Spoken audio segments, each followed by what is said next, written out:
The Late Night Alternative with Iain Lee on Talk Radio. We have ways of making you talk. Good evening, dear listener. 0344 499 1000. I was so busy fannying around trying to find a track that I was unable to find a track, is what I'm trying to say. I'm very excited tonight.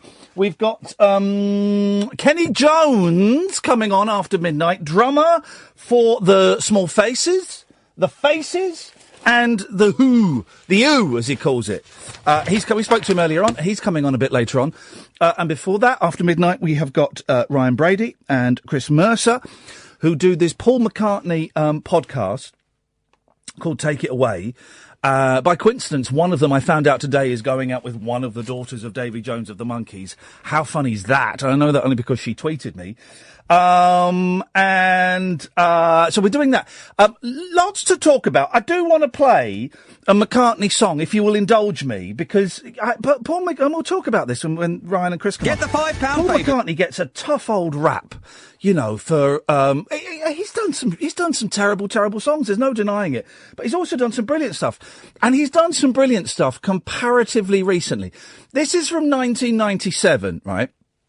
All right, it's 21 years ago, but who thought McCartney could still turn out decent songs in the late 90s? Have a listen to this.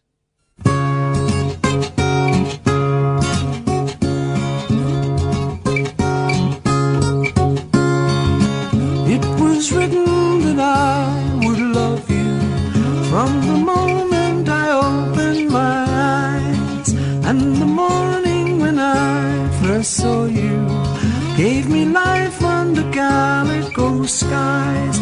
I will hold you for as long as you like. I'll hold you for the rest of my life.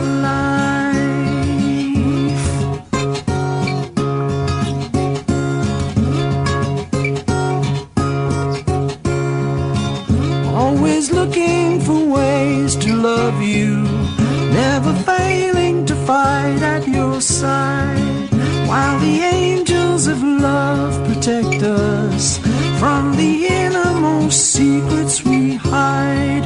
I'll hold you for as long as you like. I'll hold you for the rest of my life.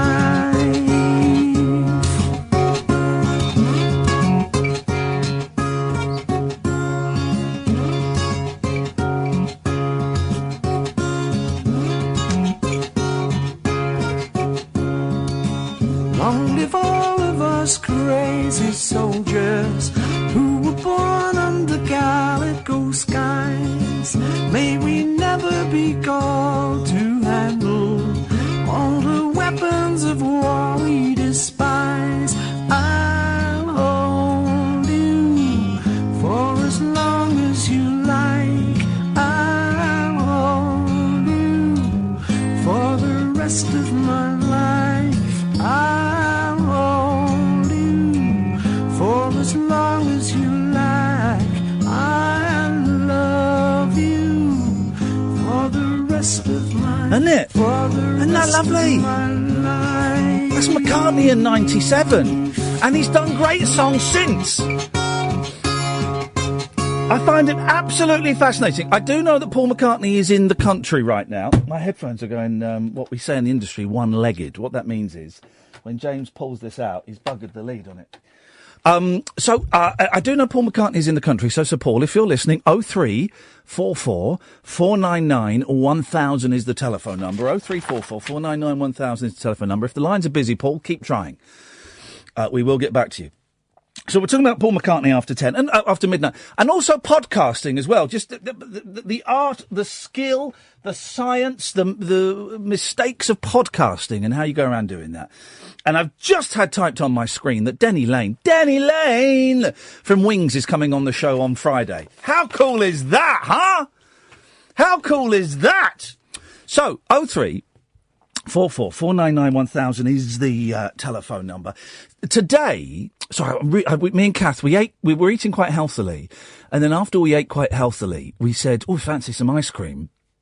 So instead of popping out to Tesco and buying, like a Magnum or something, I said, well, let's go to Byron Burgers and we can get ice cream there. And we did. So we went to Byron Burgers. Of course, you can't just have sweet. You've got to have a little bit of savoury. So we had the macaroni cheese balls, which are just like sex.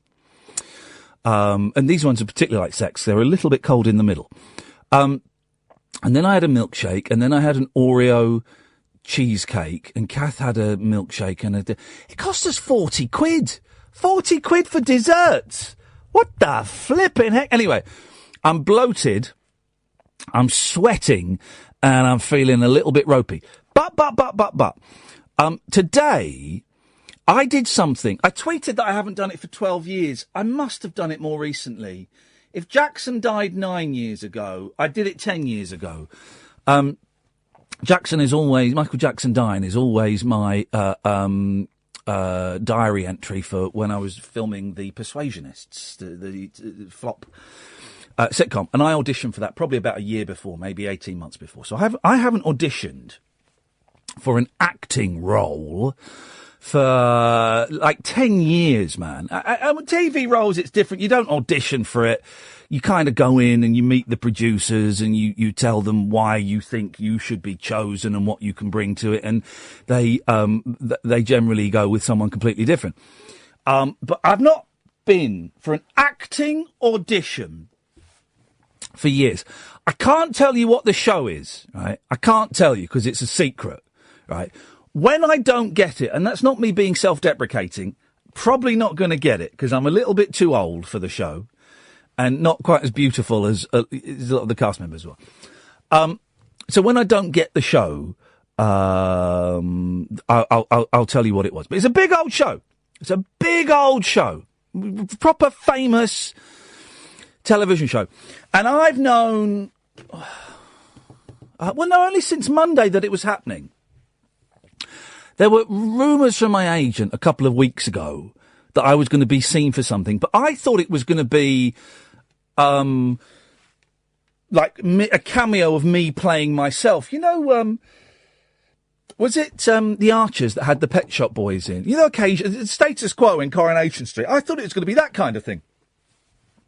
And then I found it on Monday. Oh, no, it's not. It's a proper acting role. And it's a character, and the person's got a name and would be in this series for a long old time. And I got sent the script, and it was very, very exciting. It was very exciting. Kath knows what it was. You can tell, Sam. Kath knows what it was, because I had to say to her, it's funny, isn't it?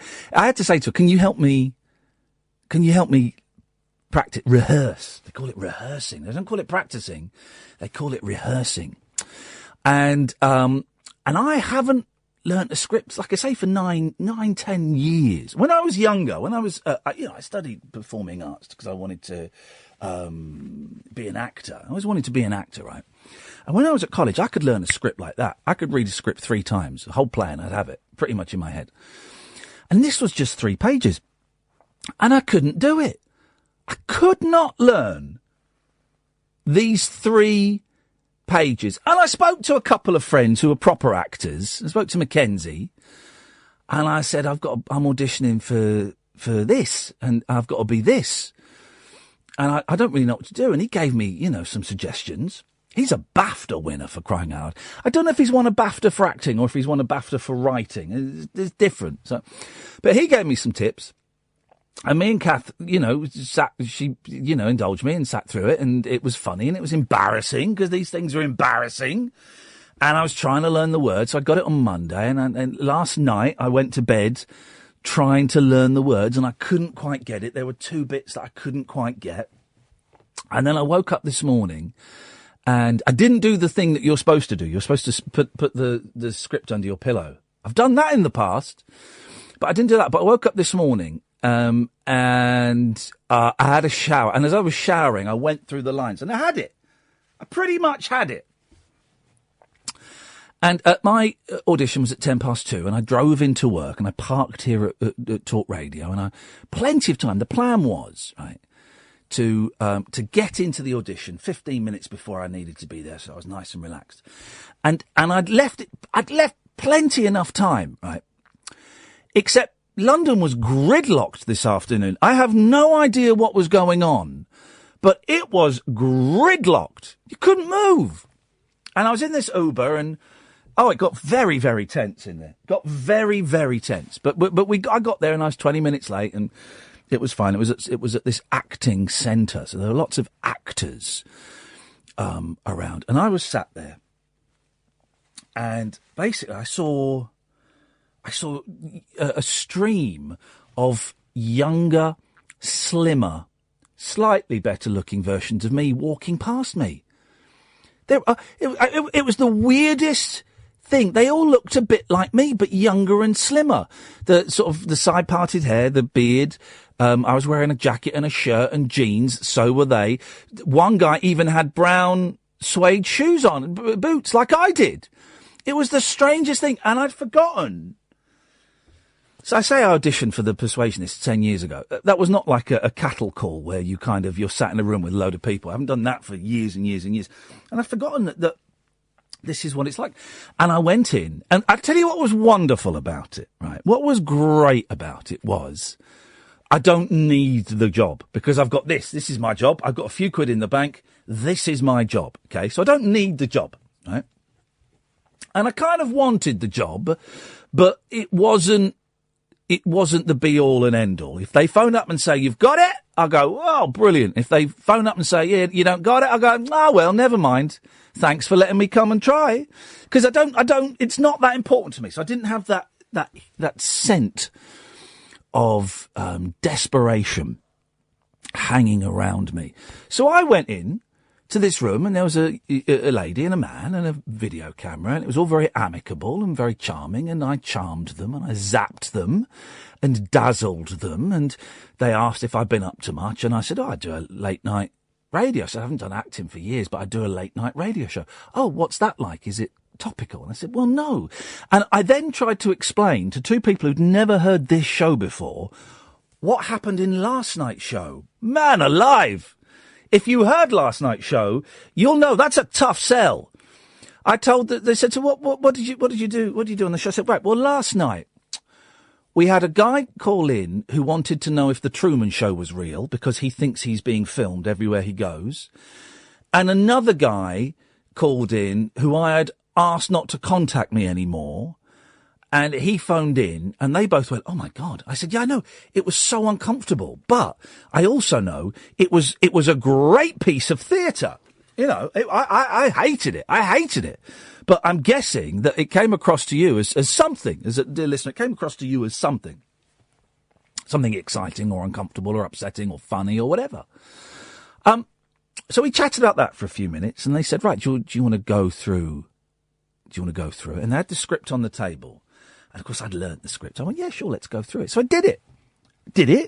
And it was okay. I stumbled a bit in the middle on the first go. But I quickly looked at the script and I picked it up. And then they said, okay, well, we'll turn the video camera on. Would you like to go again? I said, yeah, sure, whatever. And I was a bit more relaxed for the second time. And I did it. I did it to the best of my ability at that time. I couldn't have done, at 2:40 this afternoon, I couldn't have done it any better than I did then. I've done it better before, and if I were to do it now, I'd do it a bit better. I was nervous, nerves were a little bit there, and I was trying to be nonchalant, but I was nervous because I was being intimate in front of two people that I don't know. And at the end of it, they said, thanks very much for coming in. I said, oh, thanks a lot. Enjoy the rest of your day. And I walked out, and that was it. But here's the thing, right? Here's the thing. If you follow me on Twitter, you will have seen me a few times over the past year or so. Yeah, do you know what? I fancy doing some acting. And it's kind of been bubbling away. And like I say, this is what I trained to do 23 years ago, was performing arts. It wasn't to become a flipping, nearly saw then, wasn't to become a flipping radio presenter. I don't want to be a presenter. Presenting is one of the most nothingest jobs in the world, I think. Presenting is, you're interesting because of other people. If you're interviewing pop stars, you're interesting because of the pop stars. This show is primarily interesting because of the calls, right? So I never wanted to be a presenter. I wanted to be an actor. But I ended up doing a bit of comedy and then doing the 11 o'clock show, and I kind of got veered away from comedy into presenting more and more and more. And I'm getting to a point, don't worry, 0344 499 1000. But I'd kind of forgotten about doing the acting thing. And the Persuasionists, the sitcom I did, got such a drubbing. And I was lousy in it. And again, it's not me being self-deprecating. I was lousy in it. It was a whole new thing for me, and I was out of my depth, and I wasn't very good in it, and it wasn't a very good show. So that kind of put me off it.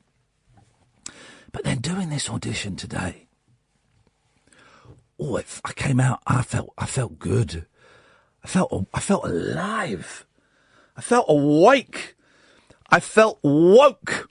And I came out. And I phoned my agent up and said, do you know what? I did it. And I don't think I was very good. I thought I was all right, but I think I can do it better. And I don't think I got it. But I want to do more of these, please. He was like, whoa. Okay, well, we'll see if we can get you some more of these. And he's kind of a presenting agent, does a little bit of acting agents. He's good, right? So I said, I want more of these. And then I was walking down Tottenham Court Road, and I thought, I'm going to phone Kath up and tell her how it went. It went quite well. I could have done better. It wasn't the best. I want to do more of these. I want to do more of these. Now, when I say I want to do more of these, it'll be nice to get some acting. But do you know what? Actually, I'd quite like just doing some more auditions, just for the experience of doing auditions. Because I was disappointed that I was a little bit nervous once I sat down and waited. And I'd like to kind of overcome that. I did okay, but I can certainly do a lot better. So I'd kind of like to prove that to myself. But it made me think, I've always wanted to be an actor. It's always been the ambition, is to be an actor. The ambition wasn't to be a radio host or a television host or a contestant on a reality television show. The aim was always to be an actor. Now, I'm not saying I'm going to jack this job in and go off and live the life of an actor for several reasons. One, I'm getting divorced, and two, I'm buying a house, and three, and because of those reasons, 1 and 2, I need money. I need quite a bit of cash at the moment. Otherwise, I'm in trouble. So I'm not going to jack this in, right, at all. But I want to be an actor. I really, really want to be an actor. That's what I want to do. That's what I want to do. Or let me rephrase that. I certainly want to have a crack at it. That's it. That's it. I certainly want to have a crack at acting. And it reminded me that was always my ambition from a very young age, from about 8 or 9. That was always the ambition. To do some acting. And I was talking to Catherine about it, and she kind of confessed that actually you'd always wanted to do some acting. And I noticed a little bit of sadness in your voice when you said that. So I guess tonight, and you can call in about anything you want, right? You know that. But I'd like to hear from you. How am I going to phrase this into a question? Right. I'd like to hear from you if you managed to achieve your ambition, that maybe your dream was to be, I don't know, a pilot, or it was to be an actor, or it was to be a footballer, or whatever, or it was to be a plumber. I don't know. And maybe you achieved your ambition. 0344 499 1000, right? Won't cost you anything. Cost you pennies at the most. You'll speak to Catherine. She'll take your name and number and give you a call back. But I'd also, and probably more, like to hear from you, if you have suppressed an ambition, if there was something that you really wanted to do when you were younger and it just wasn't practical, there wasn't the money to go on the course, or, you got married, or your mum and dad weren't supportive of you, or you weren't supportive of you, and you talked yourself out of it. Because I remember being at school, right, and I had this horrible teacher, Mrs. Bartram. She's dead now. And she didn't like me. And she didn't like me at all, because I was naughty. My sister was very, very bright, and I was naughty. And I would often get compared to my sister. And I really, at school, really wanted to be an actor. And I signed up for the drama course on my GCSE. And then it was the weirdest thing. We turned up on the first day of the GCSE year, and they went, right, we've dropped drama, So, Ian, you've got to find something else to do. What? It was me and about half a dozen other kids. You've got to find something else to do now. You've got to pick out of these. What? Flipping it. And I'd say to them, I want to be an actor. Well, you won't be an actor. You can't be an actor. You can't be an actor. Imagine teachers saying that. Oh, well, you can't be an actor. Why don't you... Their compromise solution was, why don't you become a drama teacher at a primary school? Okay. And I kind of started signing up for that. And luckily I failed my A-levels and I got a year out and I went to another college and the lecturer said, yeah, sure, you could probably get onto a performing arts degree. Oh, sorry? Yeah, sure, probably. Yeah, but let's have a look. And they went and looked and found loads of courses I could have done. I must admit, I was quite mean. Mrs. Bartram lived in my street. God, I hated her. And when I got on the 11 o'clock show and got famous, and there was an article about me in the Guardian, I think it was, and she wrote me a very nice letter saying it was very nice to see me doing so well and fulfilling my dream. I didn't reply to her. I didn't reply, and I feel a bit mean about that. But I also didn't reply sticking my fingers up at her, which is something else I would have been entitled to do. So, you can call in about anything you want tonight, guys. You know the rules, okay? 0344 499 1000. Big, small, whatever. I don't mind. But I'd really like to hear from you if you achieved your ambition, or if you kind of suppressed it and you pushed it away and you never followed it because it's just stupid. And maybe later in life, you went, you know what? I really do want to be a train driver. I really do want to be a teacher. I really do want to be a guitarist. I'm going to go and I'm going to do it. Because people do later in their lives. And I'm kind of thinking when, the next couple of years are sorted out financially, it's a little bit easier. And when this gravy train, the talk radio gravy train comes off the tracks, which it will do, it always does, then maybe I suck it up for a year and I go to acting classes and I go and do auditions and stuff for a year and see how that goes and see if I can make any headway doing that. Or maybe it's stupid. I don't know. I don't know, guys. 0344 499 1000 is the telephone number. This is the Late Night Alternative with Iain Lee on Talk Radio. Closing time conversation for tax inspectors, taxi drivers and taxidermists. Great big talk for the wee small hours. You've been trolling me big time, mate. The Late Night Alternative with Iain Lee on Talk Radio. 0344 499 1000. Let's go to Michelle. Good evening, Michelle. Hello, you all right? I'm all right. I'm stuffed and my headphones keep going to cock, but I'm fine, Michelle. How are you? I'm great, thank you. I was just calling about the people who have, achieved their dreams sort of thing. Yeah. And I've had a job putting lids on lipsticks on a conveyor belt before now. Flipping heck. 12 hours a night. Oh, my God, Michelle. Genuine. Yeah, no, I bet. And I've been a baker in Asda, which was amazing. I was a baker in Safeways. There we go. There we I'd go. have been better than you. You would have been. I was terrible. I bled into the buns once. I actually bled into the buns. I was stoned all the time. I didn't know what was happening. Hey! This is before I got into that stuff. But, wow, good for you. You do what you can. You do what you can. But now, I'm an English teacher, and I love it. It is everything I've ever wanted to be. Oh, fantastic. And I couldn't do it before because I hadn't passed GCSE maths. This is the weird thing. Why do you need maths to teach English? I know, Isn't but it? you do. You need English, maths and science. Oh, that's and I'd crazy. never passed, because at school I was an absolute pain in the ass. I mean, I was horrible. Yeah. But I knew that English had something for me. So at 30, I resat my maths with the kids that I was a teaching assistant to. You're joking? You did GCSE maths with them? Yep. Mate. With the kids that I was their teaching assistant, and I sat the exam with them. How did it go? And you know what? I got a C. Hey! And I got to become a teacher. Hey, that's Hey, right. How nervous were you in that exam, and how nervous were you when you went to get your results?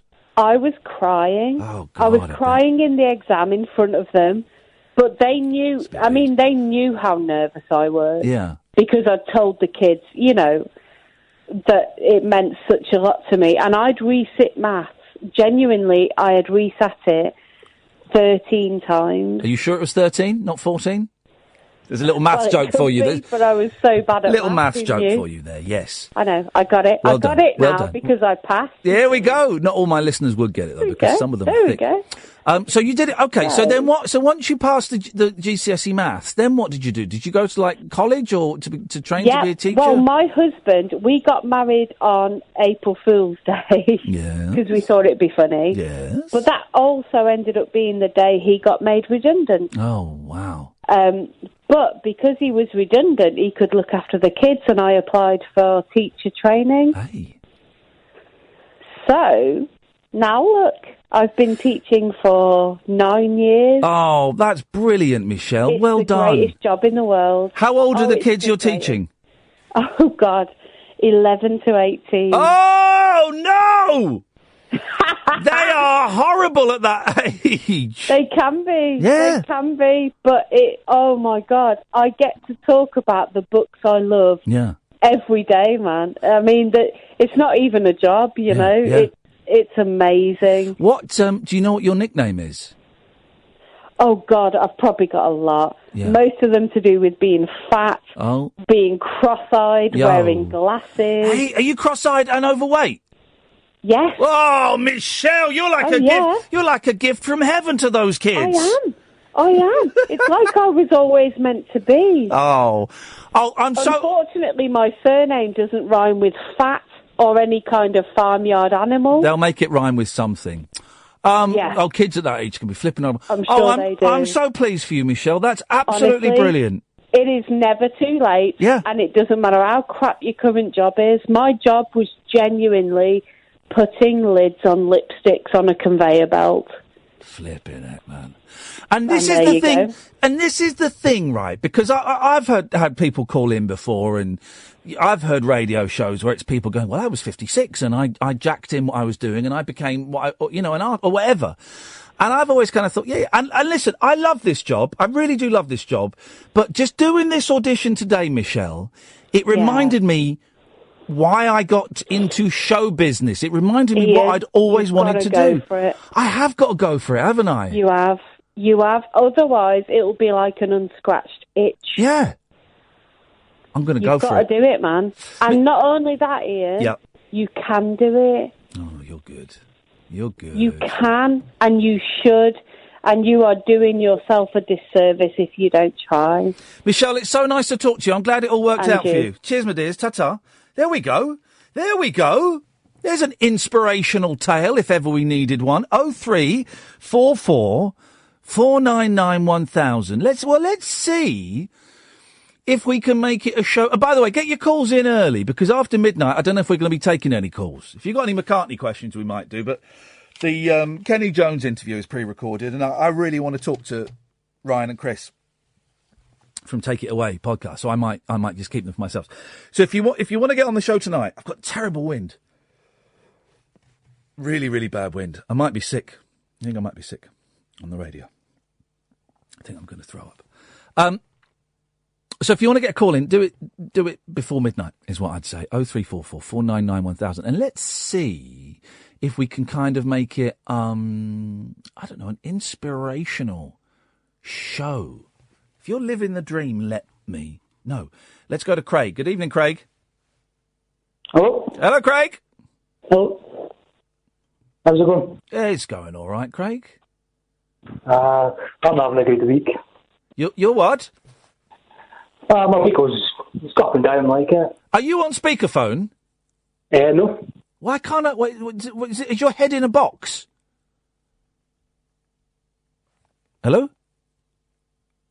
Hello, Craig? Hello? Hello? Hello? It's quite difficult to hear you.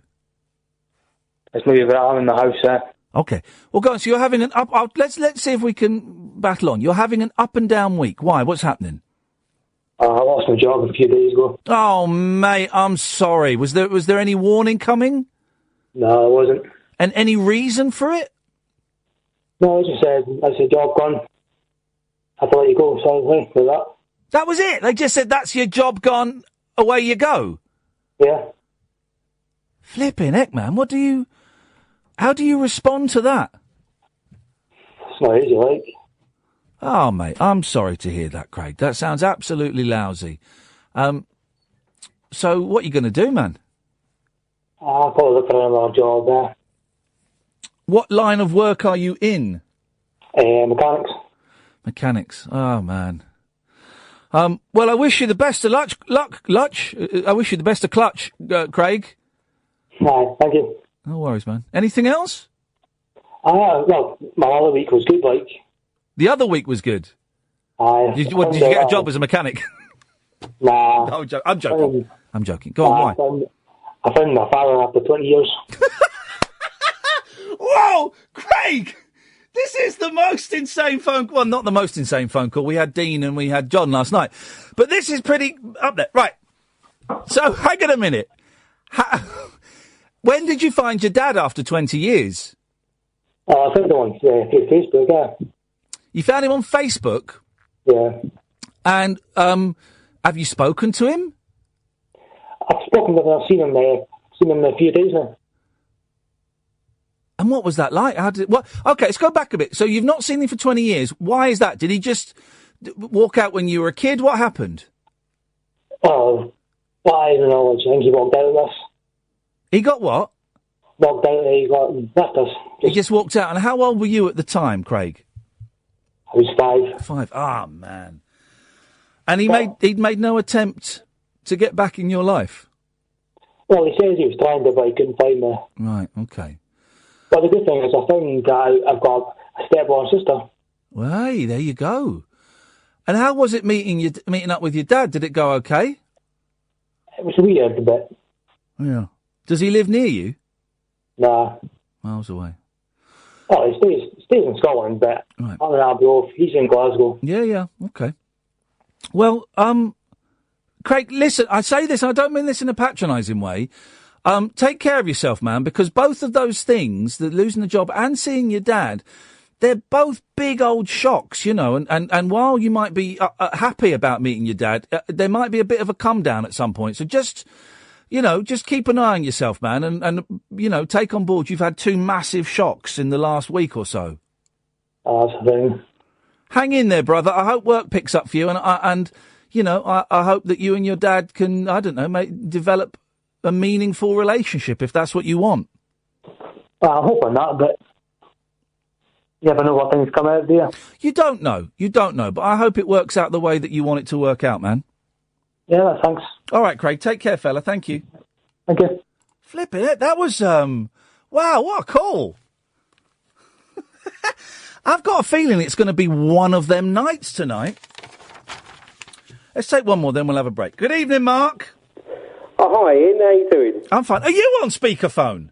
No, I'm not. No, I mean, I've got no carpet, you see, because of my wheelchair, so it echoes a bit. Right, well, okay, hang on a second, Mark. Hang on, just stay there. Catherine, I don't want anybody else in wheelchairs allowed on, because the phone quality is awful, okay? So no more wheelchair people. Sorry, Mark, I just had to go off air for the second. Hopefully you didn't hear that. I was having a production. Oh, no! Oh, no! Tragic comic bans disabled from phoning show. Hey, that would get us some headlines, though, wouldn't it? Would it, Jeff? After you taking the mickey out of me being a one-handed DJ. So you got no cup. Well, okay, well, it means you don't need to hoover. You can just sweep. Mop. Yeah, well, you can just tie like a mop to the back of the wheelchair and... hey! I mop every day. I mop my floors every day. Mark, I had a really weird thing today, and you've just reminded me, only because it involved a wheelchair, right? Yeah. I went to... when I was a teenager, we used to live in this place called Farnham Common, right? It's near Slough. And I went there... It was yesterday. I went there on the way to go off somewhere. And I stopped at the Costa to get a coffee and a sandwich. And as I was walking into the Costa, walking up the street... there was a woman in an electric wheelchair, right? And I thought, oh, that's my mum, because the wheelchair was the same, her hair was the same, I could see just that she had glasses on. I thought, oh, that's my mum. And her care home is about 20 minutes, 30 minutes away from there. I thought, oh, maybe the carers have brought her out here. So I walked up next to her, and I looked at her, and I'm looking at her kind of front on, and I'm thinking... I think that's my mum. I think, right, but I'm not totally sure. But I was 80% sure it was her, and I was so kind of sure, I started walking towards her and started saying, as in, hello, Mum. And as I got closer, I thought, that's not my mum. What am I doing? And I turned away very, very quick. As I'm walking into Costa, I'm looking over going, is that... I didn't know if she was my mum or not, Mark. It was the weirdest thing. And I've had it where I've seen people and thought, did I go to school with them? Did I work with them? I know what you mean, yeah. You know, but this was my mum. And I'm thinking, is that my mum? Honestly, it was so strange, man. She was wearing the same clothes as my mum. Next time I see my mum, she might say, "Here, why didn't you come and say hello to me in Farnham Common?" It was the funniest thing. Anyway, Mark, sorry, I digress. What have you got for us? Yeah, it's good to hear you so positive, mate. I'm feeling alive after today. Yeah, that's good. That's brilliant, mate. Yeah. Anyway, what I rang up about was what you were saying about podcasting last night. Yeah. It was really interesting. I mean, I don't see to be honest, I don't see no one from day to day. I'm lucky to see somebody once a week because I don't get out much. And to podcast, what I do with the radio, what I run, as I told you before, it's like a lifesaver to me. Yeah. I talk to so many people all over the world. It's actually brilliant. And what I would say is, with mental, when you got depression or anything like that, the best thing is keep your mind busy. Yeah. Yeah. So podcasting is a brilliant way. If you've got something to say, podcasting is the way to go. Or radio, like what I do. So the thing about podcasting, you can do it for if you got a decent computer. Decent, It doesn't have to be that decent. You can do it for like a few quid a month. £4 a month, I think, is to hire, to get it hosted on a website somewhere. I mean, I'll pay about with the website that I've got, I'll pay about £60 a month, which not going out on. I think it's not a great deal, but it's freedom for me. Yeah. You know? Yeah, exactly. You know what I'm saying? Yeah, it's so good. Yeah, it's a good thing. Actually, I'll tell you what make you laugh. I actually got a jingle from Barry. Barry from Watford? Barry from Watford done me a jingle. I actually got it. I actually I can only apologise. What do you call it? Not tweeted it to you. Yeah. So you can have a listen. It's funny. All right, Mark. Well, tweet it again, and I will play it. And I bet it's bloody awful knowing Barry. Thank you, Mark. 0344 499 1000. Paula, stay there. Come to you in a second. This is Talk Radio. Whispering lunar incantations for cross-parents, cross-dressers. Did you know this about me? And cross-rail workers. Steel and polycarbonate. The Late Night Alternative with Iain Lee. I've got a very poor internet connection. On Talk Radio. 0344 499 1000. We got guests from midnight, so if you want to come on the show tonight, get your calls in. We're talking ambitions, we're talking dreams and getting there and not getting there. You can still call in about anything you want, by the way. It's still a free-for-all, but this is kind of the theme that my head is following this evening. Good evening, Paula. Good evening, Ian. How are you? I am really, really stuffed, and I need to lose some weight, but... apart from that, I'm on time. I'm up I'm up early tomorrow because at 8:50 my eldest is doing an assembly, which I'm going to go and see. So I'm going to be tired, but I'm really looking forward to that. I love seeing my boys doing little plays and shows and things at school. It's great fun. Been there, done that, my friend. Been there, done that. It's great, isn't it? That's what being alive is all about, is seeing your kid as a jaguar, which is what mine is doing tomorrow. What have you got for us, Paula? I just wanted to say... Yes. Right. I watched you in the jungle. Yeah. I knew you before. I have listened to you. I'm not a full-time listener, probably 2 or 3 times a week. Good for you. It's all we can have. And I follow you on Twitter. Yes. And tonight you said something, and I thought, you know what, I'm going to ring up.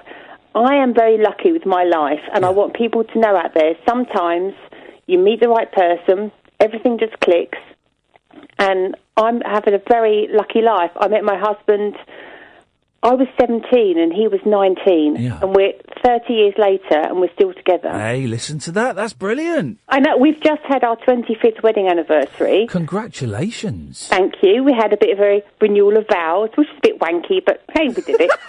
All right, don't say that word again, but yeah, well done. Sorry. That's all right. Sorry. But you know what?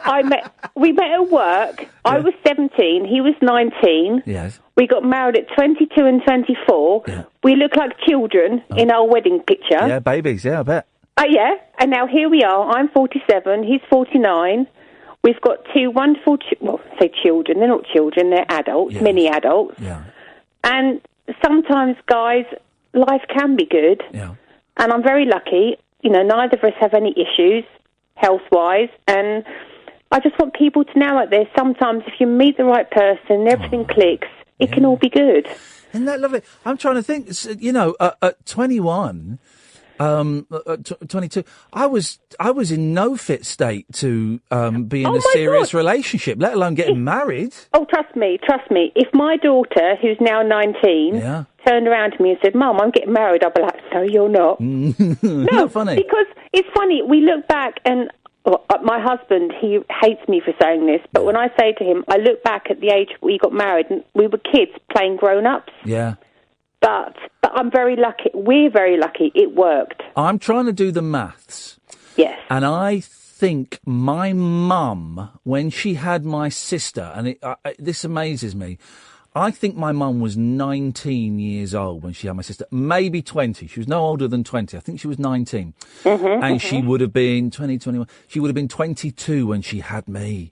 And I just think, and she, you know, she did the best job she could as a mum, and she, you know, a bit of bad luck with health and with the bloke that she married, my dad. But I just think that 19 and 22, Ian, babies. My mum had my sister at 18. No. Yes. No. And you know what makes me laugh? Go on. So my sister's, she'll kill me for saying this. My sister's 52.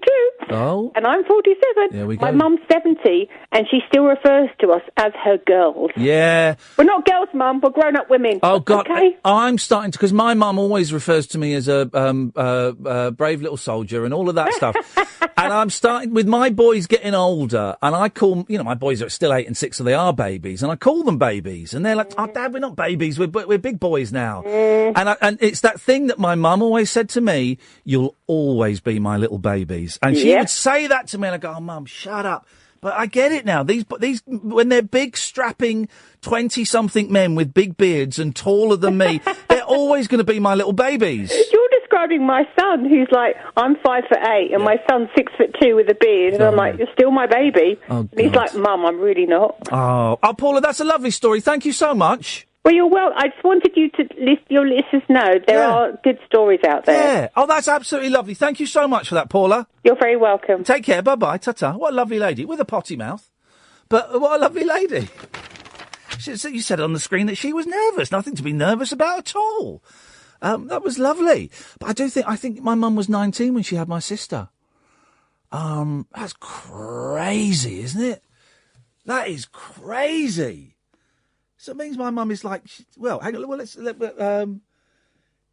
she's 47. 47. She's 67. It's 2018, isn't it? So she's 67. So yeah, she's 22 years older than me. 22 years older than me. That's nothing. If I start thinking about that too much, it sends my head spinning off. And I kind of think, well, hang on a minute. If I'd had a kid at the age she'd have me, I'd have a 23-year-old now. Head starts spinning off, doesn't it? How old are you, Sam? What are you, 26? 25. I'd have a kid about his age. The head just starts spinning out. I can't handle that kind of maths. Thank you for that. That was a lovely call. Good evening, Dan. Good evening. How are you doing? I'm doing very well. I think this weekend I might go and have a little cheeky spoons.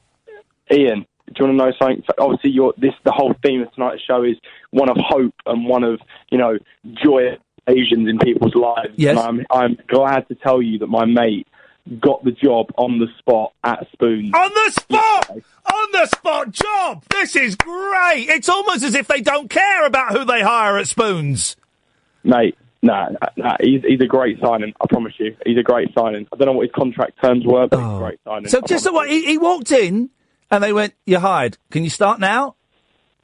Pretty much. Oh, how do you think if Chris Tarrant was the head barman at Spoons, how do you think he would have announced the job? Do you want me to do another impression instead of Chris Tarrant, or do you just want Chris Tarrant? I think I just want Chris Tarrant. What? All right, fine. All right, okay. What question is it? For how much? How much are you going to win if you get the question right? He's going to win a year's contract at Spoons. Right, we got that. He's doing pretty well so far. I just answered this one question. You idiot! Go on, do the. All right, so you reckon you can do another impression? Go on. What about Barry from Watford? Oh, go on then. Hello. No, I can't. I'll tell you what. I was watching the clip that you put on your YouTube channel about Barry when he rang in about his computer course. Yeah. And he was just in fit. I've watched it honestly about 4 times. I've just been in fit trying to do his impression. I wish Every he time would. I tried to do it. I wish the old man would die. No. Yes, lovely. He's annoying. Absolute cobblers. Absolute cobblers.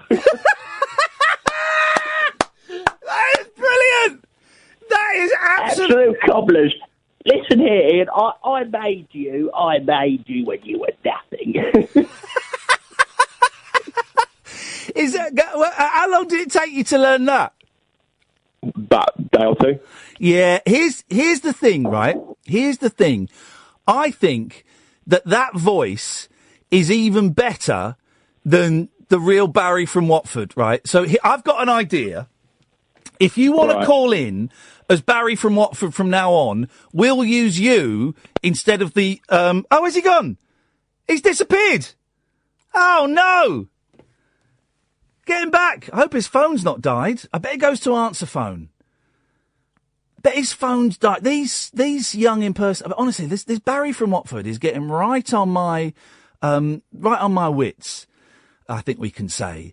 And it would be so much nicer to have someone new, someone fresh, and someone who's just a whole lot better. Hello.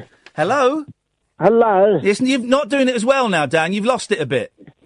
It's me. Yeah, you're not doing it quite as well, Dan. You were doing it better a minute ago.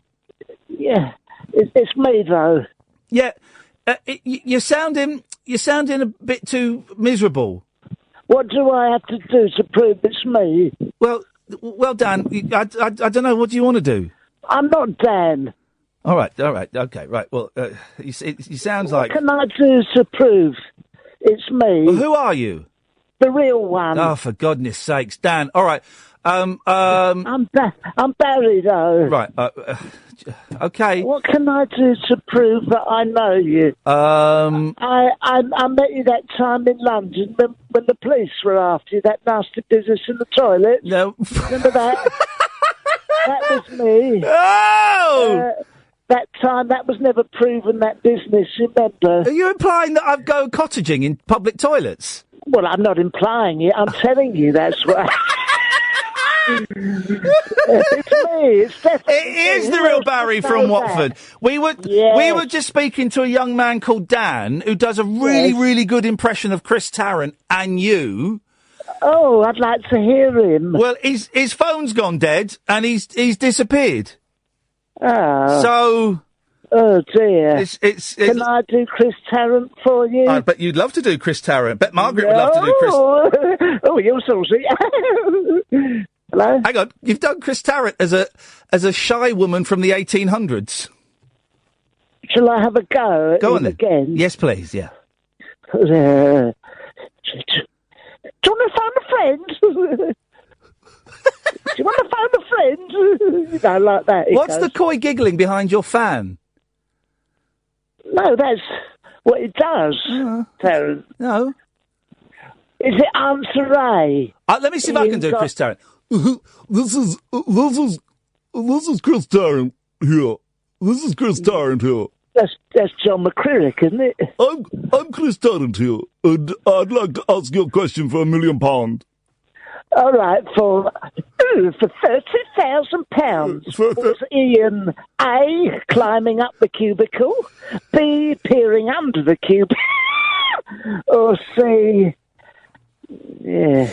Okay, for £1 million, was Barry, who was in the cubicle, was he giving Iain the come on? A? Was he B, peeping through the glory hole? Was he C, passing notes under the cubicle? No. Or D, did he claim he'd left the door unlocked by accident? No, that's not. That's how I remember. No, well, you remembered it wrong. That's how I remembered it, and I think I No, well, that's not what... No, you that's brought not it up. You brought it up then, and you're bringing it up now. You brought something up then. Yeah, you did. You brought it up. You opened the door. You brought up. You wrote your phone were up. number on it. You were up. Yes. And then you brought ectoplasm up from it. Yeah, you did. You had it up. No, you had it up. Do you remember? Just time out for a second, Barry. Do you remember like the classic minty biscuits and some of the great calls? And now we've resorted to talking about me sucking you off in a public toilets. Really, we really are scraping the bottom of the barrel, as we did that day as well. Yeah, it was so good, wasn't it? Minty biscuits. Barry, Blankety Blank. Name the band. Okay. All the great. Well, I'm going to cut you off now. Oh, okay. There we go. 0344 499 1000. This is Talk Radio. The Late Night Alternative with Iain Lee on Talk Radio. We have ways of making you talk.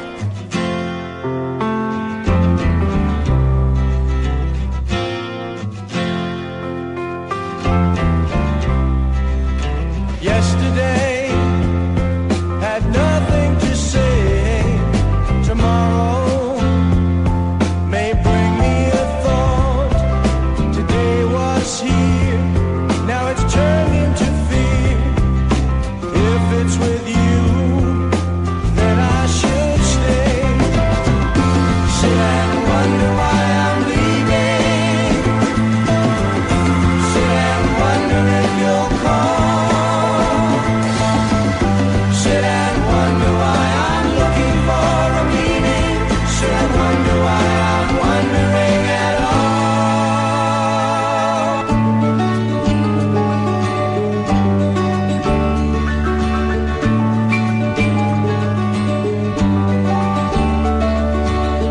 I'll have to stop myself from wandering from you and finding you a single day. But there's someone stood behind me still, someone's voice that keeps on calling me away. Sit and wonder why I'm leaving. Sit and wonder if you'll call. Sit and wonder why I'm looking for a meaning. Sit and wonder why I'm wondering at all.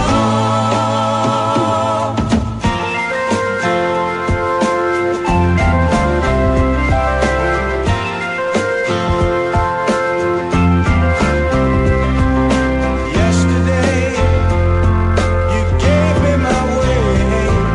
Tomorrow, I'm gonna give you yours. Today we shared in each other's affair. Now there's really nothing left for me to say. Sit and wonder why I'm leaving. Sit and wonder if you'll call. Sit and wonder why I'm looking for a meaning. Sit and wonder why I'm wondering at all.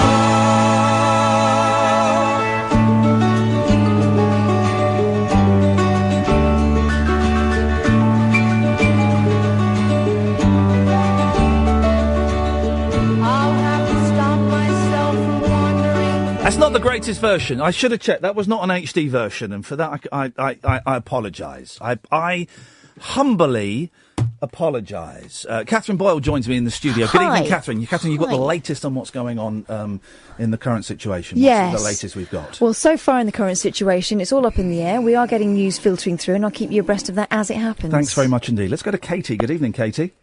Hello, how are you? I'm okay. Yeah, I'm okay. It's good to hear you sounding chipper. It's good to be back. It's good to be back. The thing that you started talking about at the beginning of the programme was about... no, hang on a second. Sorry. Hang on, Catherine. If you're going to do it, just do it quickly. Peel it, just do it. Go. I've done it. Right, Catherine's dicking around with her microphone. It's making noises. So I'm so sorry, Katie. That was so rude of Catherine. So rude. It's going so well the first hour, and then I don't know. Anyway, I apologise. Continue, vous s'il vous plaît. Problem, that's fine. You were talking about your audition today, and it's made you feel really good, and you were asking people's opinions and people's personal stories. Yes. I just think I don't really conform to society. Which she's a murderer. Are you naked? She's a sex fiend. I don't know. Just do it, man. If it's made you feel this good, just go for it and do it. You know. Yeah. Well, there's always the practical thing of I need money. You know, it's you need money. But this, and I love this job, and I really love this job, and this is the best place I've ever worked in. And without blowing my own trumpet because I don't have one, I think I'm quite good at it. You're okay, But I just today it was like, oh, yeah, I remember this. I remember this. This is what I wanted. Yeah, totally. When I was younger, I went to school in the middle to late 80s, and I just wanted to become a musician. Yeah. And then it wasn't, or even now, maybe it's not the done thing. You've got to get a job. You've got to get a 9-to-5 job, and I wasn't having it. I wanted to become a music teacher or a musician. And I did it, and it took me a long time to get round to people's heads. Like, you have she called a YTS careers advisor. Yeah. And I said I wanted to become a musician. She's like, that's ridiculous. They laugh at you, don't they? Yeah, massively. They laugh at you. No one says, it's going to be tough, but let's put our heads together and see what we can come up with. Because people make livings out of being a musician, out of being an actor. Yeah, it's a tiny percentage that make the millions of pounds, but people make a living out of it. That's right. I remember going for this interview with her, and she said, quote, I won't tell you her name, but she said, quote, I know what you arty-farty people want to do all day, and that's just sit on your arses and smoke dope. And I went, she's very astute, actually. She's spot on, and yes. I was really upset by that because it was generally something that I wanted to do. Anyway, I became a music teacher and a musician. Weirdly, after 20 years, I've had enough of it, though, now. I thought you were going to say you've had your first #1 hit, and it was like, I wish. I just think now I've kind of changed my mind about it a little bit. I've really loved it. Taught hundreds and hundreds of children. Yeah. And they're doing lots of good things. I feel I've given a lot of myself. But now, and as a kind of role reversal, I need to have I'm not saying that musicians, it isn't a sustainable job, but I need a regular 9-to-5 job purely for financial reasons. Yeah. Because I've got a son now who's 14, and you think, oh, God, I was living the dream. That's what it all comes. That's why a lot of these dreams and ambitions either fall by the wayside or get put on hold, or it's because we all need money. Yeah, that's what it's all about. Isn't it? Essentially. But a great example of living the life and living the dream was my mum, who was a professional singer in the 60s, 70s. And she worked with Max Wall and Bernie Winters, Paul Daniels, and she used to go around the North East clubs with all these guys before they were famous. And she did it, and she loved it, and then she brought the family up, and she looked after my dad. And then in the 60s, she thought, I'm a bit bored now. Yeah. So she went to university, and she studied English and got her A-levels in English, and she went to Slovakia and taught English as a foreign language. Wow. For a year, and she was really inspiring. Yeah. And she just kind of taught me, whatever age you are, just do what you feel is right. I want to instill in my kids that anything is possible. I tell you, I was really lucky with my mum, right? Because my mum never once said when I wanted to be I was saying I wanted to be an actor from about 10, right? She never once said, "No, you got to get a proper job." She supported me. and she paid for me to go on like drama courses when I failed my A-levels the first time. She paid for me to go and audition at like RADA and Central and all of those places. I didn't get in. I mean, I was 17. I didn't get in. A couple of them said, come back next year when you're older. But she paid for that. And then when I went to university and did performing arts, she was cool with that. And when I came out and couldn't get a job, she was cool with that. And she lent me money. And she sounds amazing. It is amazing. And I'm aware that I was really, really lucky that A, she had a few quid, and B, she was very supportive. So she and I want this is why I present my boys with so many different things. It's why I like bringing them in here, so they see what I do and what you can achieve. It's why my wife takes them to the place that she works. It's why I take them to the cinema. It's why I take them to see theatre. It's why I take them to play sports. Not because I want them to be out every night doing something different, because different variations of life, isn't it? I want them to find the one thing where they go, I like that. You know, of course, I want it to be them watching a play or sat in here, but it probably won't be. It'll be something where they just get that thing in their chest. They go, I fancy a bit of that. Yeah, it's really important. It is, isn't it? And I'm going to, and of course, not everyone is lucky enough to be able to earn a living doing what they want to do, but it is possible for a significant number of people. It is indeed. Ian, so can I quickly mention something else? Yes. A little quandary, okay? Yeah. My parents both passed away. My mum passed away 7 years ago, my dad just over a year ago. Yeah. And I'm trying to have a declutter of my house, which I'm a bit of a hoarder. Went into the attic the other day. I've got numerous boxes. One of the boxes I found... Well, one box is full of love letters from my parents to each other. Whoa, baby! I know. So I've got a bit of a kind of an issue. Do I, read them? Right. Be interested to see what your listeners say. Yeah. I know my parents probably would have wanted me to read them. Yeah. There's a place, it's called Teesdale in Barnard Castle. The surrounding areas and some beautiful hills, and I'd like to engrave something on a stone and possibly bury the letters near a stone, so it's there for eternity. Okay. How upsetting would it be for you to read them? Well, yeah, this is the thing. I think it would be beautiful, but I think it might be quite upsetting. I think it'll just kind of... upsetting just because it is so beautiful, and I haven't met anyone who writes me like my suggestion, and I'd be keen to hear Catherine's, my suggestion would be this. Mm-hmm. Get a bottle of wine. Yeah. Get a candle. Mm-hmm. Light a candle. Have half a glass of wine to start with, and then dive in. And see, and see the other, and take it at your own pace. If you do it in a night, you do it in a night. If it takes a year to read them, if you read the first one, you go, I can't. Then put them away. I would suggest put them back in the attic until you're ready. But what a beautiful. Yeah. And then what would you do? Would you, like I said, I think I'd just bury them near a stone in the Kath, what would you do? Hills? I couldn't part with them. I don't think I could part with them. My grandma died recently, and she left a letter. And it took all my strength to read that. And the day I was given it, I couldn't read it. And I think you'll know when you're ready to read it, or read them. I don't think I could part with them. I think I'd want to keep them. And, I think maybe for my son, rather than their grandchild. I mean, for goodness sake, it's treasure. It is, isn't it? I think it is. I think that's right. I think it's actual treasure. Right, and at the moment, they're taking up a couple of square feet in your attic. It's nothing, really. It's the rest of the stuff I need to get rid of. Well, exactly. It's nothing, and that's gold. Man alive. I'd buy a posh box for him. Yeah, what I wouldn't give to have letters between my mum and dad. What I wouldn't give. Have you heard this before? Let me wonder if I can find it. Hang on a second. I've got this thing. I don't know where it is. I don't know if I've got it on this computer. The only bit of treasure. What is going on with my computer? Why is it... I wonder if it's here. Oh, I don't know if Malcolm. I don't know if I've got it. The only bit of treasure I've got from my mum and dad is here we go. Will this play? Let me. Hang on. It just popped up and then it disappeared. I don't know if it's on this computer. So, Kath? Yeah.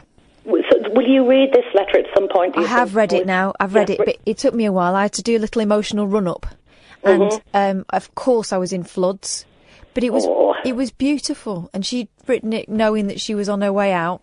Oh. And I only got little mention. It was mostly for my dad and his sister, really, her children. Yeah. But that's treasure. They've kept that, but I've taken a picture, so I've always got that. Oh, how lovely.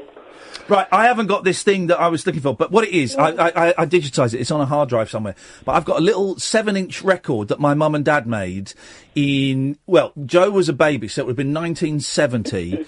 In those booths where you can go into a booth and you put a shilling in and you made a record. And I've got that, and I've got the actual record, and I've got it on my computer, but it's on hard drive. And that's it, and it's treasure, and it's absolute treasure, and I consider that the same as the love letters. I couldn't throw that away. There's a magic bit in that recording where your dad says, "Go get the baby, go and get the baby." Yeah, it's my sister. It's my big sister. It must be beautiful. When my mum but she found out she had this really bizarre cancer. It's only affected, weirdly, 3 other women in the world at her age. And I created a bucket list for her. And she said she wanted to go to a recording studio with me. And I played the piano, and she sang 4 tracks. And I played in the background, and I did some harmony work with her, and we called it Memories of an Angel. And I got them about 1,000 CDs produced, and sadly she passed away in my arms 6 weeks after she made this recording. And I've got the CDs, but there's like 600 left. But we made about £1,500 for Macmillan nurses through this CD. Would it be possible? Can I possibly send you the CD? You can send it to me. I'll be honest, I don't know when I'll get round to listening to it, because I'm a little bit crap at that, but you're more than welcome to. Of course you can send us stuff. Send us stuff. Don't send us food, will be my only suggestion, dear listener, because we don't eat it. Tonight, no. But yeah, of course you can, Katie. That'll be lovely. Hey, listen, thank you for that. That was I really enjoyed that, and you got to keep those letters, man. You got to keep don't give them. Don't bury them. Thank you, Katie. 0344 499 1000. This is the Late Night Alternative with Catherine Boyle and Iain Lee on Talk Radio. Take a trip into the alternate reality of late night radio. I think I'm in something like The Matrix, and so are you. The Late Night Alternative. Hello. With Iain Lee. Is there anybody out there? On Talk Radio. Hello. 0344 499 1000. So we're kind of talking about anything. You can call in about anything you want. The switchboard is empty, apart from a withheld number, which we ain't taking, so you can put your phone down. But we're talking about ambitions and dreams and how they get pushed to one side, and maybe you've achieved yours or you didn't. If you want to phone them and say, look, I always wanted to be, a drummer. As my ex, we've got Kenny Jones coming on later, and I just didn't do it, and I regret it, and I'm 56, and anything like that. 0344 499 1000. But then we were just talking to Katie about her dead mum and dad's love letters. They weren't written when they were, ghosts, obviously. They were And Catherine, you just revealed the most amazing thing that would definitely win us a Sony or get us a bit of coverage for the Rabbit Hole podcast. Or get us sacked. Yeah, well, okay, go on. What did you just reveal to me? Well, I've got some love letters I had a few boyfriends that wrote me love letters. Well, before text, wasn't it? Yeah, because you were. These days, just get a picture of their willy. You were quite poetic. So if they wanted to get in your pants, they had to use long words. For the most part, they'd already been in there. But anyway, I've got a number of. Yeah, I've got some letters. If my kids ever found them, I'd be dirty mortified. Love letters from how old were you? There's the first one I went out with from the age of 16 to 21. What a square! I know. What a waste of time. What a square. What a waste of time. Went off with his housemate, married her. Oh, I love you so much, darling. I love you so much. I'll let you do anything you want. Oh, write me a letter and I'll let you give me one. If you write me a letter, I'll bring you off. And then, oh God. And then I had a Spanish boyfriend. Hola. I would like to make love to you. He used to send me, cigarettes, and he used to write on the like squastrons. Because they were in the post, and he used to write notes on the sides of them. What did they say? Put me in your mouth and suck. Stuff like that. But there'd be letters as well. He was quite poetic. Wowzers. And then there was an Italian guy. I didn't realise. He used to write to me when I was about 14, 15. Ooh, we can't read those out. Well, I only, when I read them as an adult, I realised just what a filth bag he was. How old was he? 17. We can retrospectively get him prosecuted. Well, you can't. He didn't actually do anything. I don't think we ever spoke to each other properly. Right, here's what you need to do, right? My suggestion is you bring these letters in, and I will find some sensitive music. No. And I will read the letters out for you. No. I will. It's private. No, I will get some sensitive, culturally appropriate music, and I'll read the letters out for you. No, Dear Catherine, I would love so much to put my Spanish penis in your ear hole and make ear love to you. I am thinking about you tonight while I'm having paella. The paella is the food of love, and I imagine your lady bits look like paella and taste like paella. I'm going to smother my face in your paella. Lots of love from what's the Spanish name? His name was Javier. Javier.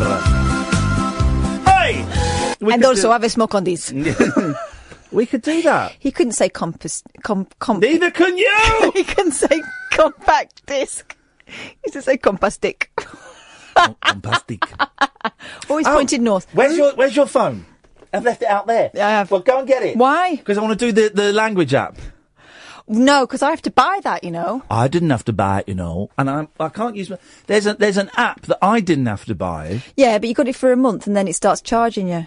What do you mean? Well, I've had it on that phone for about 6 months. Well, I must have downloaded the wrong thing. You downloaded the wrong thing. Well, it looked like yours. So I've got an app where you speak in it and it translates it into any language in the world. And me and Kath were having great fun getting it to translate really filthy, rude messages. Let's play some music while we wait for Kath to come back. Here we go. Here's a little bit of music.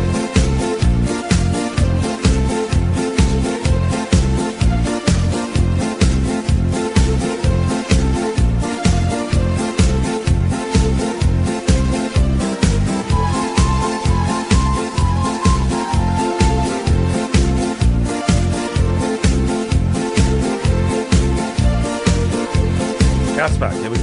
All right, well, let's see. Is that it? Yeah. Okay.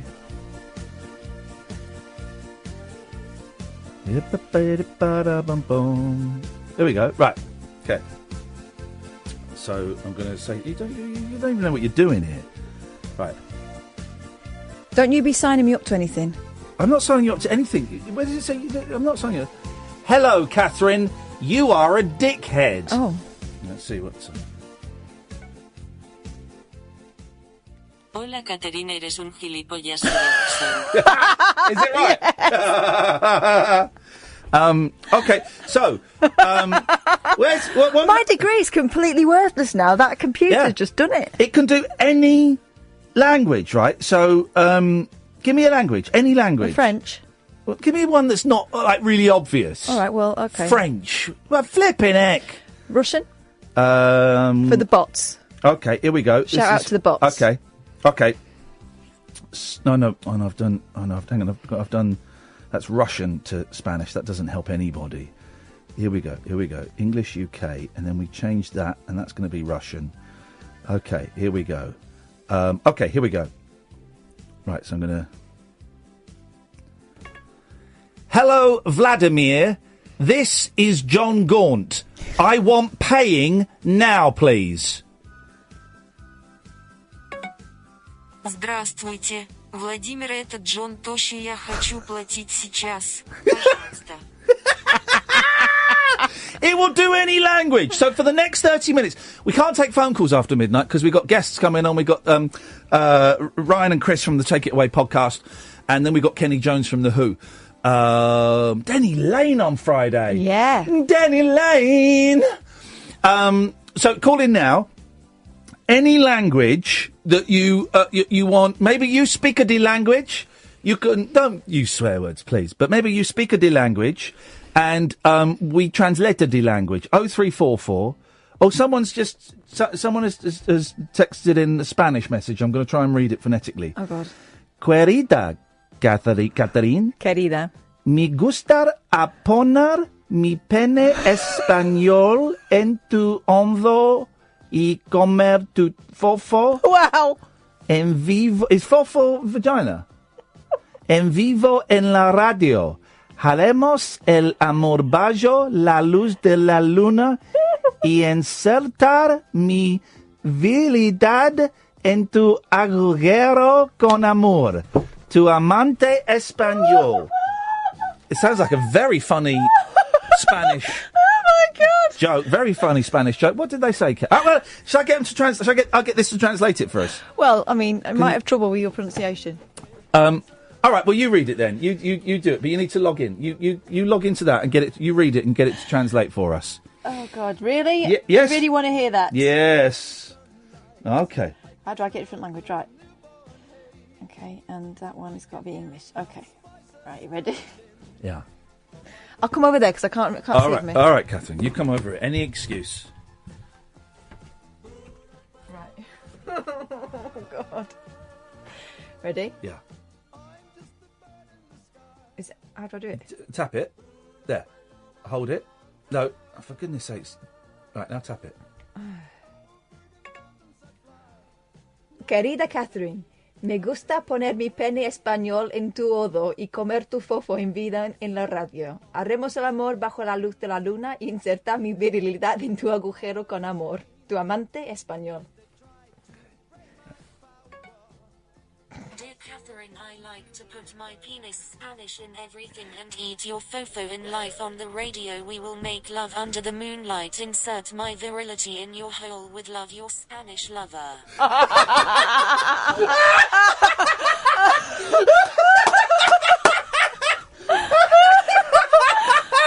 I mean, it sounds legit. I want to insert my virility into your hole.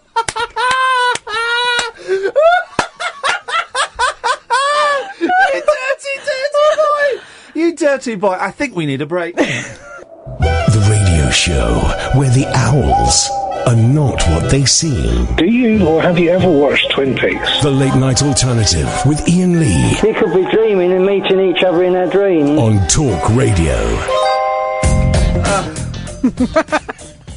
What was that number again? 03. My fofo. I want to insert my virility into your hole.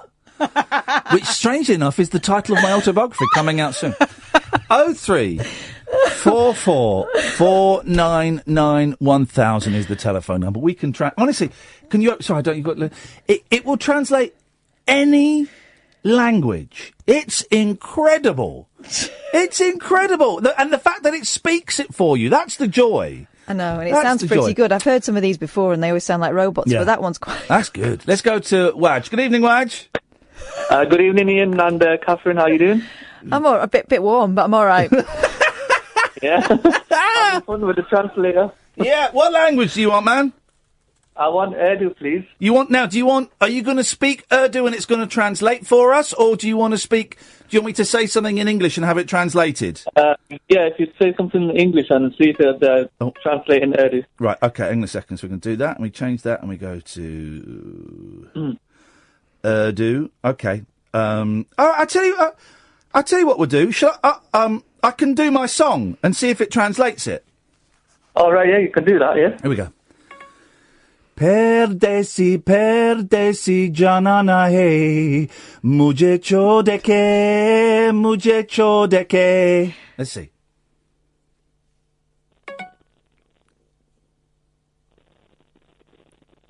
Any response? Hang on. Oh, it's not. Oh, it's racist. It's racist. It won't speak it. It's just typed it in your funny writing. Oh, right, yeah, sometimes it does that. It's just typed it. I'm showing it up there. But, yeah, let me just quickly read it. What does he say? Yeah, that looks about right. Oh. Yeah, that looks about right. I didn't know that he knew that Bollywood tune. It's racist. Hang on. No. What? It's misunderstood my English thing. Oh, no, because I was doing it He done it in English, that's why you nana. Shut up. Here we go. Hang on a second. Urdu is available for text only. Racist!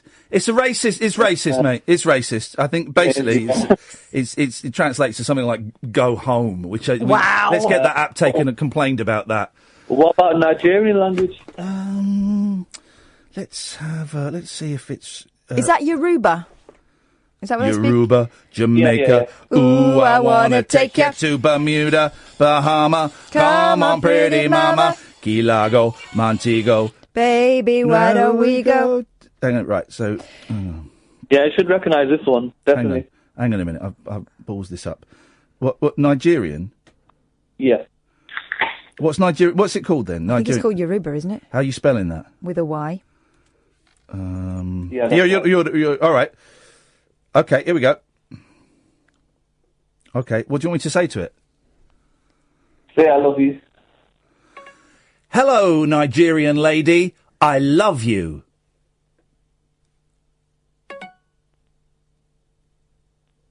Oh. Well, the translation is hello, Nigerian lady, I love you. All right, same. So they speak the same language? The language of love. It's racist, mate. It only does white languages, and I think that's outrageous, and we're going to get that taken off the market. And we're going to complain, because I bet that's sponsored by Tommy Robinson or someone. I bet it's not. We should name it because we're using it. No, we should find the name of it and give it a good plug. Speak and Translate. Speak and Translate, white languages only. But it's... you absolute plum. Sorry, what? You've translated it to English. No, I haven't. No, I haven't. No, I haven't. Yeah. No. Yeah. No, yeah. no, you're a dickhead. Because I then pressed the Yoruba button. That first bit is English. You're an idiot. You're an idiot, right? You actually make me so angry. Right, okay, no thanks. This is the English to Yoruban. It's the... Look. I prefer the way my Spanish lover speaks to me. Catherine is an idiot. No comment. Yeah, look. Oh, there we go. Catherine J. Aziweri. There we go. That's out of order. I dumped it. That's out of order. I dumped it. What do you reckon? I think I've got grounds for some sort of... I dumped it. Nothing happened. A banjo player. No, Wadge. Catherine is a banjo player. She wants to play the banjo. No. Get Ian off the radio. I'm getting you off the radio, Wadge. You troublemaker. Thanks very much for calling. Good evening, Nick. Hello. Hello, Nick. Hip, hip, hip. Oh, look, right. Now we got one from someone in Germany. And listen, I don't need to be able to speak German to know that the word penis is penis, right? So I'm not even... I'm not even... Open it up again. Wie ich möchte meinen Spanischen... No. No, I'm not doing that, Herman. If that is your name. Herman the German. No, I'm not doing that. That is outrageous. Nick, what would you like to say to us, please? Oh, well, before I get into the meat of this thing, do I have permission to do something silly to let off some steam? As long as it's just steam you're letting off, yes. It's just steam, yeah. Good. Go on. Okay. And so the show had begun. These 7 young boys and a girl. It was their chance of a lifetime. Their dream come true. The spotlight was on them. Fame stood tiptoe in the wings. Yeah, so I'm kind of like wondering if to give up like my entire like life dream of trying to like make it in the music industry. And I would say like the last 5 to 6 years has been like my most kind of serious push at it in life. And it's kind of happened through things happening in life that I didn't expect. And I'm kind of like having a really sort of... I'm kind of at a crossroads, basically. Are you still doing a thing? Are you still doing a thing? This is no, we've gone into my... I was doing a thing. What was it? I don't... Hang on a minute. Existential anti-music career. We'll go back to the existentialism in a second. There's always room for that at 22 minutes to midnight. That was Monty Python at the start, and that was still off a bit of surrealism. Oh, what was the Monty Python bit? It was from Live at Drury Lane. It was do you know weird little intro. I've not heard Live from Drury Lane for that's one of my favourite albums of all time. I've got it. I've got the box set. I got it for my birthday last year, but I've not heard that one for about 30 years. I'll dig that out. All right. I've got 2 tape copies. I can send you a tape copy if you want. No, I've got it. I've got it on CD. Okay, cool. But thank you. But analog is better.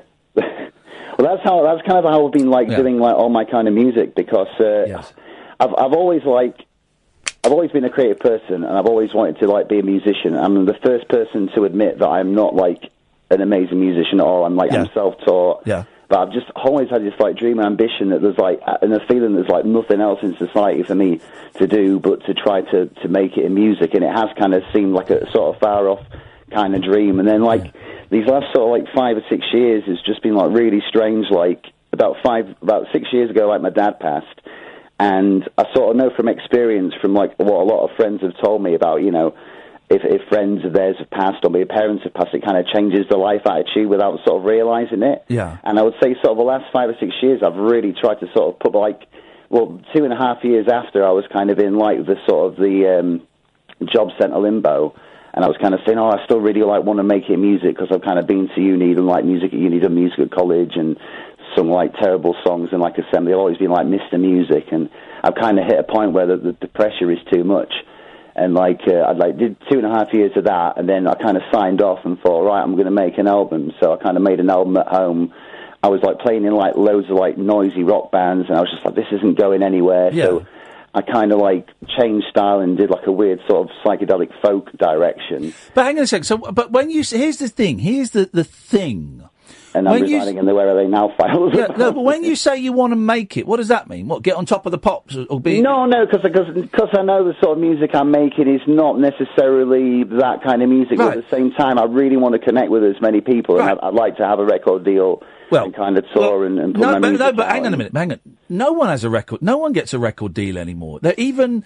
Like established... No, but I'm no good at marketing myself, but I've been trying to use the internet in a positive, constructive way. Well, then that's something that's something you either need to learn, or you need to hook up. It's self-taught, like the music thing. I don't think there is a thing to it. It's self-taught. I kind of fell into it. It's most of the contacts that I've made that I feel of like lasting kind of worth, because I have had like a little bit of traction in the outside world. As being through the internet, it wouldn't have happened. I was kind of, stuff on Bandcamp and whatnot. It wouldn't have been if it wasn't for the internet. But in terms of on the ground kind of stuff and the way things are going in life, I'm a bit like, I'm getting a bit old for this. I mean, I've spent the last 2 years kind of throwing out songs and writing songs, and no one gets to hear them. And I've been keeping my finger in other pies. And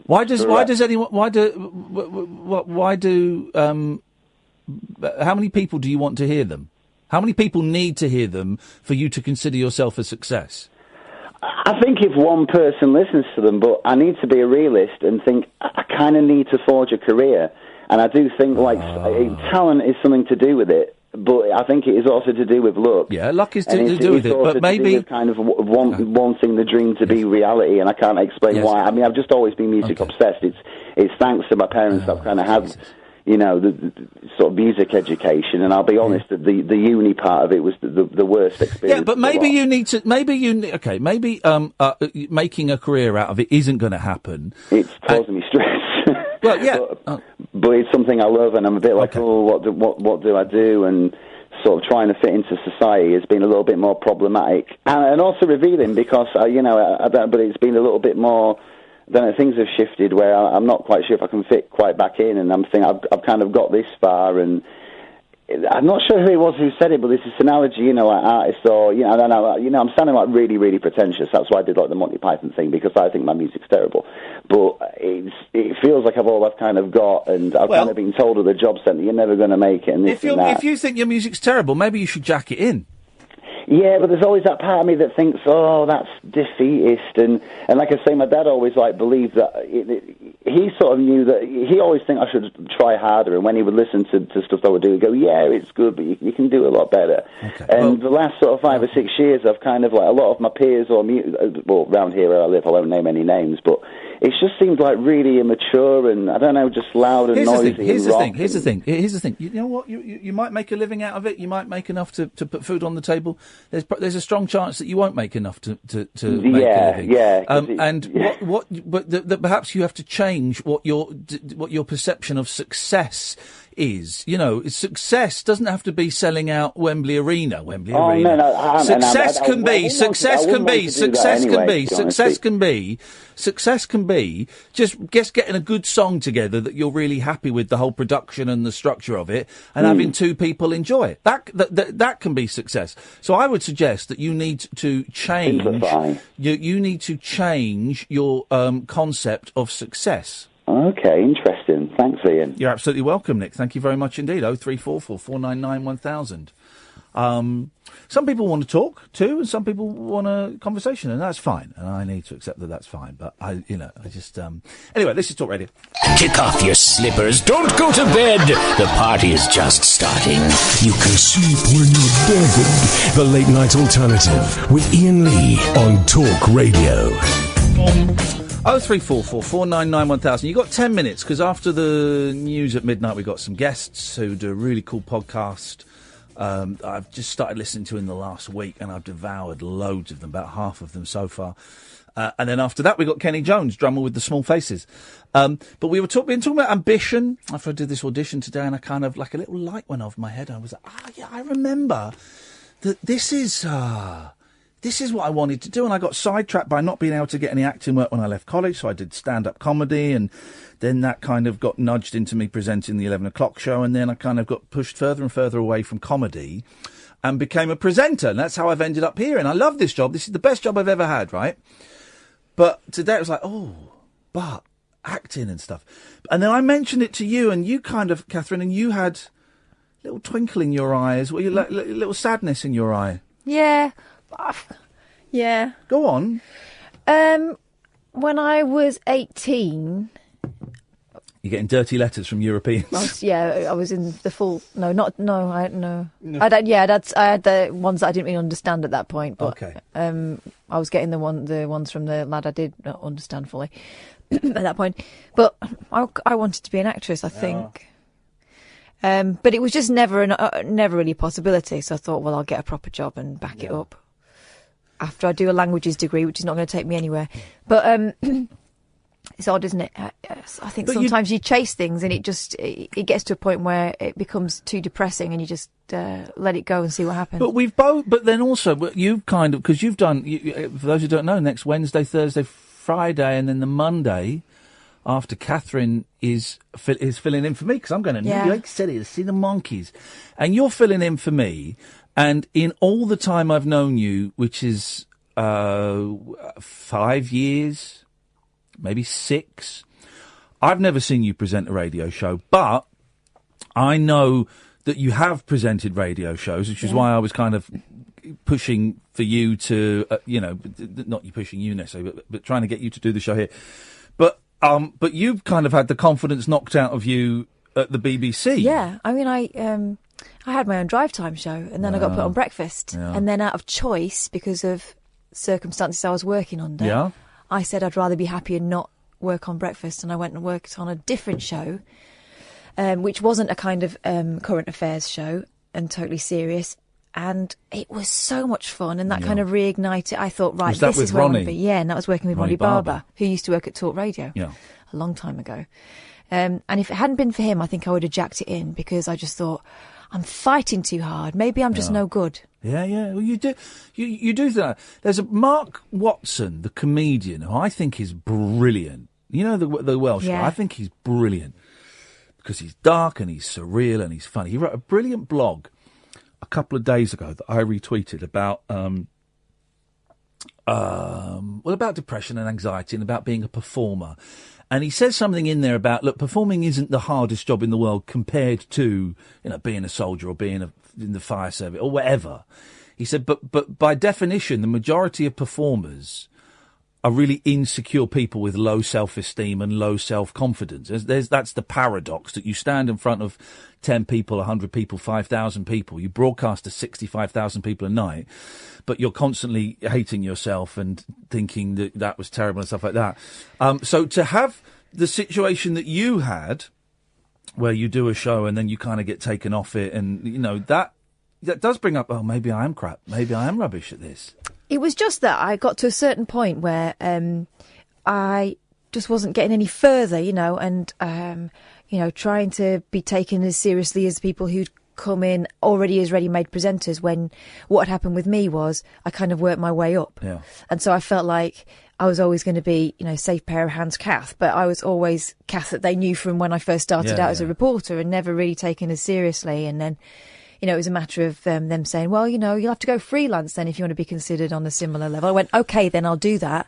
And they said, oh, no, you can't do that. It's how people perceive you as well, because some of the kids that work here thought we were doing a piece when we said that you were filling in for me. I know. They thought we were doing one of our hilarious gags. Yeah. And that actually on the day, Tommy Boyd will stride in or something like that, Yeah, but they don't know, and it's because we pigeonhole people, and you're Kath, the old producer lady. But it's how we do it. I think in this country, maybe more so than in America and other places, you get put into that.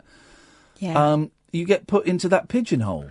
Where I always thought that if I made myself useful and got as good as I could at things, then I would get breaks. Don't work like no, that. it doesn't. If you're good at something, they keep you there. Well, we can I could reel off 10 names of people that are brilliant that never got the break, and 100 names of people that are crap. Yeah.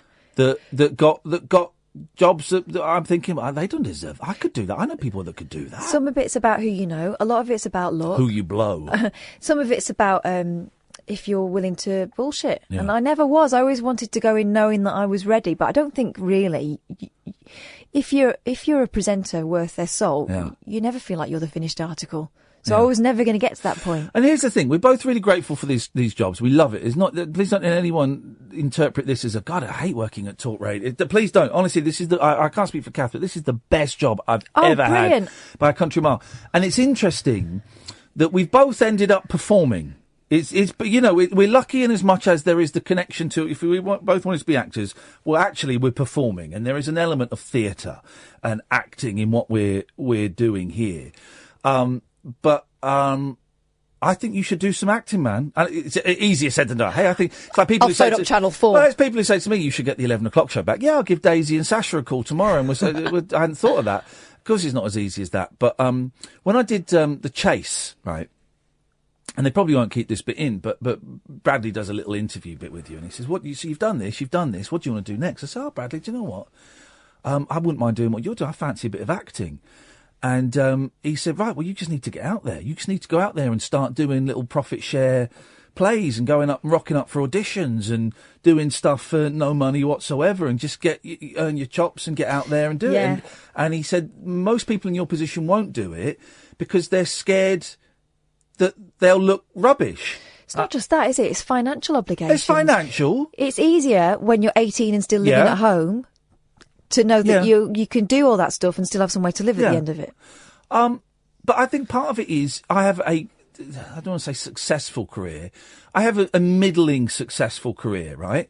And for me then to go and do a profit share play in front of 20 people in a pub in North London and be crap at it, which is a possibility, that's a big thing. And also, even if I was great at it, people would perceive it as tragic comics come down since the Jungle. He can't even draw 25 people to a pub in North London. But there comes a time when you've got to stop trying to get into other people's heads and care what they think of you. Balls to them. No, exactly. There's exactly. something you need to do. Exactly. And you do need to do it because it's there and it's been there the whole time gnawing away. Then you just got to crack on. And that's why the other day when you gave me the chair for an hour and I went home, and I had a little weep on the way home and it was relief because I thought, that thing that you were saying about that feeling when you were in that audition today was exactly how I felt last week, which was, oh my God, I can do this. I'd forgotten. I came out of this audition thinking, well, I didn't get that, but I was walking on air. Yeah. I couldn't get out of that building quick enough to phone you and to phone Nick up. Honestly, and I was walking out and I said, there was next guy said, best of luck. And I meant it. Because Because it wasn't about getting the part, it was a process. Yeah. And I came out, I thought, and I was literally, I was kind of hopping about going, that was brilliant. I loved it. What a thrill. Now, of course, if you're doing 5 of those a day, every day, or you're dependent on those and you haven't had one of those for 6 months, I get it. It's a different thing, and then it is soul destroying. Then you are getting beaten down. But for today, coming out of there, it's like, God, this is what 22-year-old me wanted to do before I got, or 24-year-old before I got taken in a slightly different direction. This is what 10-year-old me wanted to do, is to sit in a room and become a different person in front of two people. It was great. Yeah. Right. Dear listener, we are coming up to the news. After the news, we're going to speak to Ryan Brady and Chris Mercer. They do the Take It Away podcast. I know some of you listen to it, actually, because we've had loads of tweets of people who are excited about it. And here's the thing. As I'm doing this last hour of radio, there are rumours bursting around the internet that Paul McCartney's got a new album coming out this week. So that's serendipitous. It'd explain why he's been knocking about recording, wouldn't it? Yeah, no, it makes sense. He's going to be 76 this week, next week. Oh, blimey. 76. It's outrageous. But yeah, he's probably got an album coming out. If he's doing a tour, we're going to go and see it. The one interview I still want to do is McCartney. That's the one interview that has evaded me. So we got them, Ryan and Chris coming on. It's a great podcast. We won't just be talking about McCartney. We'll be talking about the science of putting a podcast together. And then we will have Kenny Jones, a drummer with the Small Faces, The Who.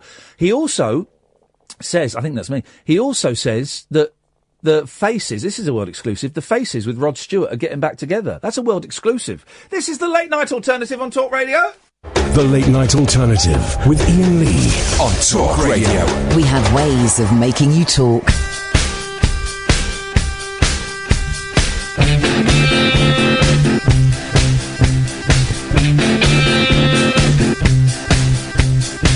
I've got too much on my plate. Don't have no time to be a decent lover.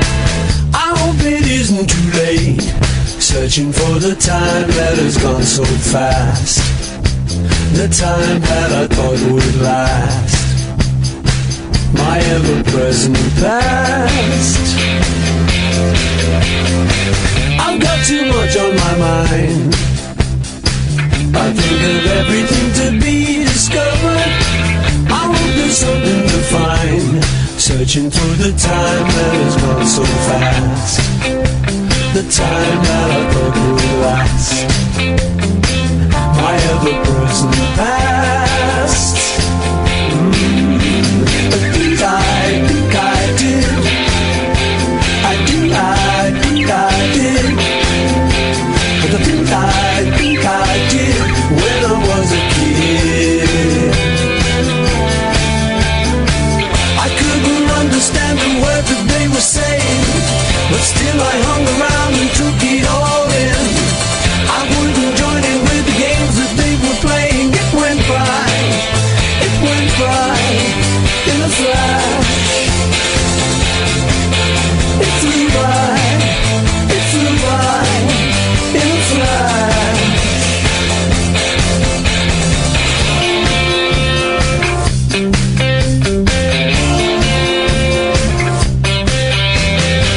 There's far too much on my plate. Don't have no time to be a decent lover. I hope it's never too late. Searching for the time that has gone so fast. The time that I thought would last. My ever-present past. The things I think I did. I think I did. The things I think I did when I was a kid. The things I think I did. I think I did. The things I think I did when I was a kid. I mean, seriously, that's great, isn't it? We have a problem with Paul... All right, calm down. We have a problem with Paul McCartney in this country. We kind of consider him the wacky thumbs aloft. Wacky thumbs aloft, Paul McCartney. And people go, oh yeah, but Wings of Crap. Oh, Mull of Kintyre, man. Oh, the Frog Chorus. First of all, the Frog Chorus is actually a piece of genius. And we have this thing of, oh, it's Paul McCartney. The guy's a joke. The guy's only a joke to some people because he ain't dead. Here's the thing. Yeah, he's released a load of crap, right? Because he's been doing it for 55 years, 56 years. He's also released an incredible body of flawed work, right? And I've really been getting into, I love the Beatles, I love the Monkees, but I've really been getting into the solo Paul McCartney stuff. And I found one podcast that kind of talked about McCartney in the 70s. And it was quite a good podcast. But then it stopped and it didn't go to the 80s. And so I went online and I was digging around. And I found this podcast called Take It Away with Ryan Brady and Chris Mercer. And I thought, I'll have me some of this. And honestly, right, if you're a McCartney Beatles fan, it's brilliant. It is brilliant. And I've dived straight into the 80s. I'm listening to the 80s. Then I'll go back to the 70s. But also, if you're just a fan of homebrew podcasts, and this is one of the things we talk about a lot on this show, is people making things on their own and putting them out there, then it's also well worth a listen. Anyway, we'll talk about the mechanics in a bit. I'm thrilled to say we've got Ryan and Chris on the line, all the way from the United States of America. Good evening, good afternoon, gentlemen. Good evening, how are you? This is the weirdest thing, right? Because I've been listening to you guys in my car pretty much non-stop for the last 2 weeks, and now you're in my headphones. This is wonderful. It's interactive now. We talk back now. That's fantastic. I can argue with you guys and tell you what songs you're wrong about. Uh-oh. Let's do the embarrassing stuff first, right? Because you have been annoying me, and I know this has been corrected. The way you pronounce the name Hamish. Yeah. You say Hamish. wrong? You say Hamish all the time, and I'm just going, no! Guys, please! Well, yeah, we don't encounter that name very often. So we do what we can. If we were to say his name again, believe me, we've been corrected often enough by now that we would say Hamish. Don't worry. Well done. Hey, listen, man, honestly, I love your show so much, and I've dived in at the 80s, and I've kind of gone all over the place. I've sort of picked my favourite album. So I started with Give My Regards to Broad Street, which I find it such a fascinating project. Tell me, first of all, Ryan, let's start with you. What is your background, and why are you doing this? Right. I mean, that's a great question to ask that, not many people have asked us. So I am a vice president of marketing at Atlantic Records in Los Angeles, California. Blimey. Yeah. And Chris and I met each other when I was at university, when I was in college at Northwestern. He's a professor there. And I turned in some project or presentation or something where I quoted the McCartney song Cage off of the Back to the Egg record. It's like a bootleg. Yeah.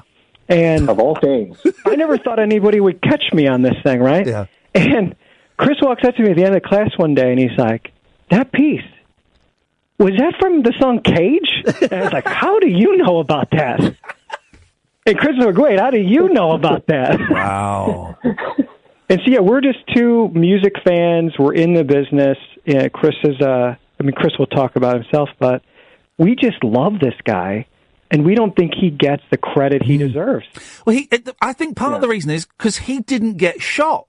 I think if, Lennon... I genuinely, I mean that, because Lennon's output is nowhere near as big as McCartney's in the 70s, and it was patchy. His output is patchy, but he did that James Dean thing. He died young, so he becomes a legend. And over here in the UK, Liverpool Airport is now called John Lennon Airport. John Lennon, right. And John Lennon is treated like a god, and McCartney, for a lot of his career, now there's a bit of reverence because he's getting older, but for a lot of his career has been treated as wacky thumbs aloft, as a joke, as a joke. And you guys have opened my ears to so many wonderful hidden gems that he's got scattered throughout his career.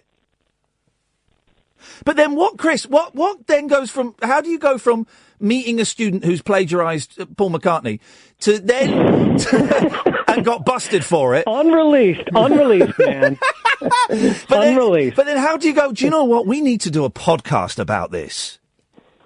Yeah, about how many years, Ryan? 8 or 9 years intervened there, actually. And Ryan and I were both really into podcasts independently. Right. And at the time, we would get on the phone sometimes at midnight and start talking about Paul McCartney all of a sudden, as we'd always done. And since we were both listening to podcasts, we both had podcasts on our minds. And Ryan had one in particular that he liked, the James Bond podcast, done by two guys who happen to know a lot about James Bond. And he comes to me and says, we could do that with Paul McCartney, you know? Yeah. And actually, rather than just drop the idea, we actually dove in and did it. We figured even if we just did it for ourselves, it would be pretty fun at least to do the first 8 or 9 albums. Yeah.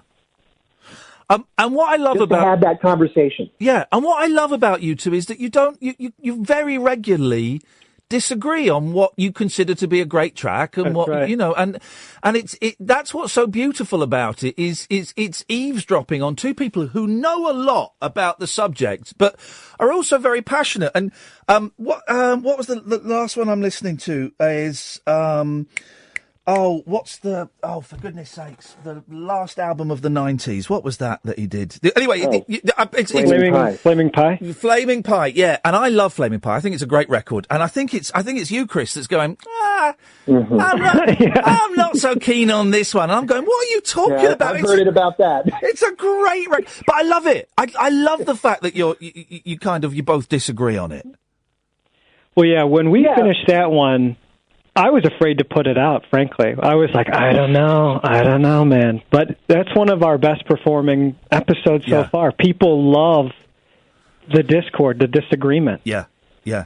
And you know, that episode is very much in keeping with what we've been doing, where we more or less disregard the critical consensus and even the fan consensus. And we just go in with our own ears and give an honest response.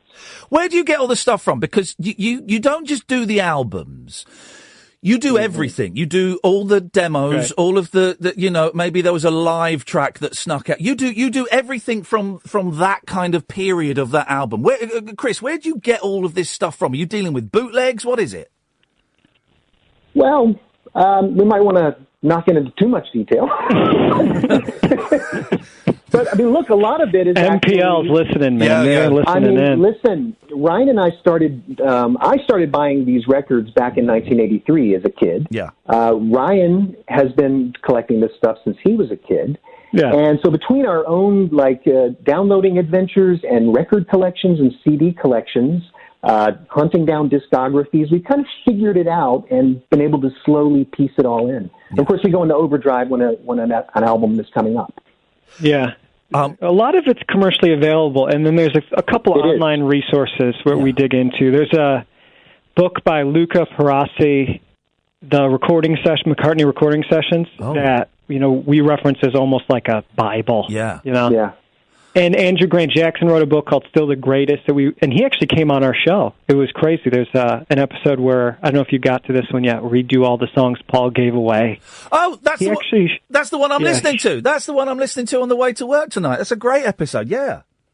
Yeah, so the guy that wrote the book... Oh, we're really proud of that one. Yeah, he showed up. He's like, of course I'd be on the show. Like, are you kidding me? It's amazing. I can't wait until you get to Memory Almost Full. That, for me, is McCartney's Sgt. Pepper. That is. Chris is probably going to disagree, but No, I like that one.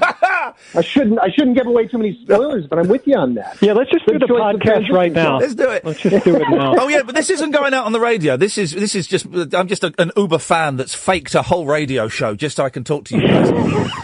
But this is the thing, because you mentioned McCartney in this country, and there is a different image, because we did have McCartney in the 80s. There was the Frog Chorus, which became a joke, but I think, if you listen to the Frog Chorus, I think it's a piece of genius, right? I think it's a great song. Yeah. And there were a couple of other hits he had over here that he didn't release in the States. And people go, oh, Mull of Kintyre. I remember being a kid, and Mull of Kintyre was on all the flipping time, and it's a drone. But but people kind of think that he stopped doing good albums in the 80s, and there are things like Memory Almost Full, and I think Half of New, the last album. He's still doing great stuff into the 21st century. I think Electric Arguments is interesting. Yeah. Which one's that? I think Electric Arguments, quite interesting. The one he did right after Memory Almost Full with Youth. Yeah. As a fireman, I believe. Yeah. Oh, the Fireman was great. That was his kind of his anonymous sort of dance electronica stuff. Which is, again, the Lennon was the experimental one. Paul was the pop balladeer. But Paul has always been doing experimental. Oh, hello. I'm still here. Have we got Chris? Chris, are you still around? We lost Chris. Oh, no. Oh, man. Well, good, because Chris gets it wrong too much of the time, Ryan, if I'm honest. Well, maybe Chris will join us in a minute. But he's always been doing, like, experimental, electronic-y type stuff, hasn't he? Yeah, like on Tomorrow Never Knows, on the Beatles records, that's the story about Paul. He's like, I was bringing in the tape loops. All that tape loop stuff was me. Why does John get the credit for being the avant-garde one? I was that guy in the 60s.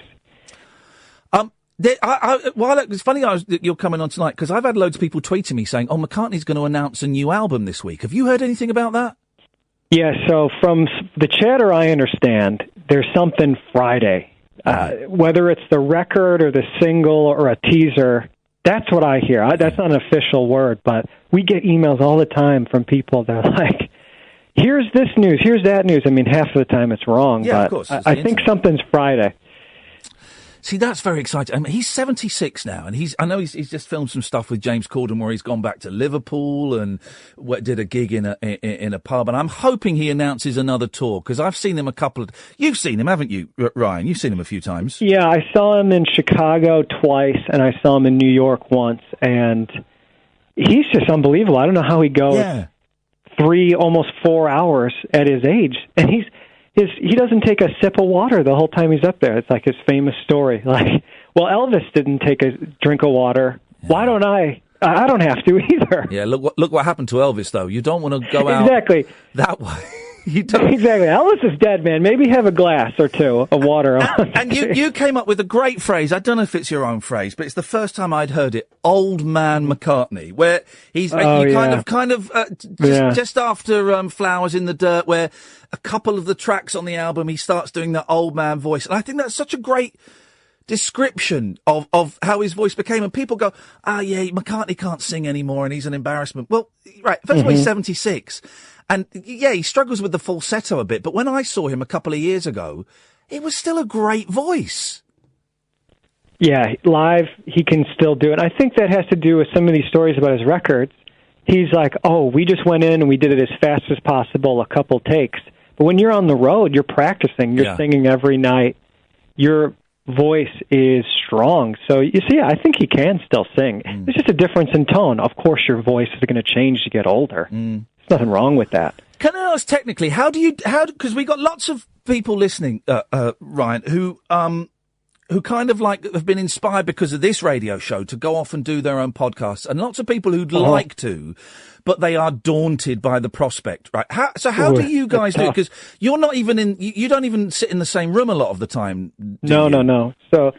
So Chris is in Evanston, Illinois, and I'm in Los Angeles. And so what we do is we'll get on the phone. Usually we have earbuds in, and we have recording setups in our locations, whether it's in an office or a home. We do like a little count off to sync up the recordings, and then we just have a phone conversation into the mics, right? Yeah. Once we're done, you'll take the raw files, and so Chris actually edits the whole show. I handle more of like the marketing, social outreach side. Okay. Because we have to split the work up, right? It's just a lot of work as you know, to constantly broadcast. I don't know how you do it. Oh, I get my producer, Catherine, does all the... She does all the there work. You go. Yeah, she does Catherine, it all. Come... there's 2 podcasting guys in America looking for some help. Work. She's in. So we'll get the raw audio files. I'll send them to Chris. So the first stage is he has to clean up the conversation. Obviously, ahs, anything like that, anything that doesn't make sense. Errors sneak out, but lines up the conversation. That takes 10 hours for every episode. Just that part. Wow. Then he'll go away from it and he'll come back to it and slide in the music. And from there, maybe a little bit of mastering, a little EQ. It takes about a month all in, maybe more, because we also try to research before we do every show. Yeah. Right? So each guy maybe does 5-10 hours of research on top of that. So it's 40 hours for every episode. Yeah, it's a lot. It is a lot, but the thing is, this is one of the things I've been so impressed with, because I love podcasts, and I listen to some homebrew ones that are lo-fi, and that's fine. But yours does sound like a slick radio show. I don't mean that in a backlash way, but I could hear that on the radio, because you've obviously put so much time into the production of it. And the fact that you have turned up there with research and with facts and, you know, with the one I'm listening to, I'm just getting to the end of it, is the songs that the Beatles gave away. And I thought I knew every song that those guys had written. And you're coming, what's the Pernina, the one about the hotel. Pernina, that's a good one, right? I've never heard anything like it. I'm thinking, I've been listening to the Beatles for 30 odd years. I like this. I've never heard this before. Yeah, that was one of the ones we were doing the research where we dug that up, and I'm like, what is this? How does this exist? And the story behind it, where it's like, oh yeah, he was in the lobby of a hotel, and he just made up a song, and the guy remembered it, and they went and recorded it. What do you mean? How is that possible? Oh, and there's two versions of Pernina if you can't find the first one. Wild. I don't suppose you know if he's ever listened, do you? I wonder what McCartney's take is on his past. He always seems to be looking forward, doesn't he? Yes, yeah. He kind of is a guy that once the project's done, I'm on to the next thing. I've heard, like was it Barry Miles or the guy that did his biography? Paul's always talking about how he has his antenna out. He's always like taking in information and then making things into the future. Do I know if Paul's heard the show? No. I know his publicity team, we've emailed a few times, so they're aware of it. Yeah. But who's actually heard it, to what capacity, I have no idea. It's fascinating. We just, and I know that you've had Denny Lane on. You have spoken to it. Yeah, I've not heard that one yet. But we just found out, literally while we were on air an hour ago, we've got Denny Lane coming on the show on Friday, and I'm thrilled. Tell him hello. He is the nicest man. He is so humble and kind. And from our interview, actually, I ended up seeing him in New York a few months ago. Yeah, and we went to the pub somewhere in Manhattan, and he's just telling me stories for 4 hours. Yeah. Paul said this happened. He has a lot of monkey stories, too. You should definitely ask him some questions there. Really? He was there, man. Because as you may possibly know, I'm a huge Monkees fan. I'm going to New York next week to see Nesmith and Dolenz in concert. What a pairing that's going to be. Right. Yeah. I saw them like a couple months ago. And Annabelle had taken me. You were tweeting with her earlier today. Well, yeah, I didn't know that there was a connection. For those who don't know, Annabelle Jones, Davy Jones's daughter, and I've got this little label, and we're putting out a Davy release this week. And then it turns, Annabelle said, thanks for doing the work with my dad. By the way, you've got my boyfriend, Ryan, coming on tonight. I thought, what a small world. Me. Isn't that incredible? It's the tiniest world. Yeah. Well, please tell her she's invited. Anytime she wants to come on, she's very, very welcome. And if she wants to talk about her stuff, we don't have to mention her dad at all if she doesn't want to. She gets sick of. She's got to talk about him. Come on, he's Davy Jones. Don't. But I was just telling a story the other day. I'm slightly embarrassed that I once stood next to Davy Jones at the urinals in the toilets and had a wee next to him. So I don't know how that would go down in the Jones household. All right, listen. It would go down very well, I think. Okay, good. Well, I'm thrilled that she's aware that we're putting all this lovely stuff out. All right, listen, Ryan, if people want to find this, your show, take it away. Where are the best places to go? Where should I be sending people? Well, you go to takeitawaypodcast.com, or we're on Facebook, Twitter. We're basically everywhere you can find podcasts. If you just type in Take It Away and Paul McCartney, you can join us in our conversation. And it is fun, and it's a bit geeky. I'm not going to beat around the bush. It does go into quite a lot of detail, but I absolutely love it, and it's made me aware of just so many aspects of him that I wasn't aware of, and so many songs. Right, I'm going to put you on the spot now, Ryan. Okay. The best Paul McCartney, Wings, whatever, solo album and song. Yeah, I know, man, and I don't want any. I don't want any fudging. Big one. I want answers. I want specific answers.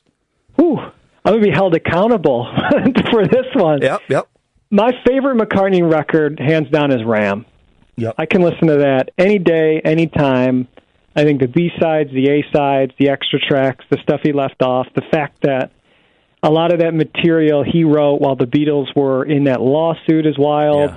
Some of it ends up on other albums later in the Wings or solo career.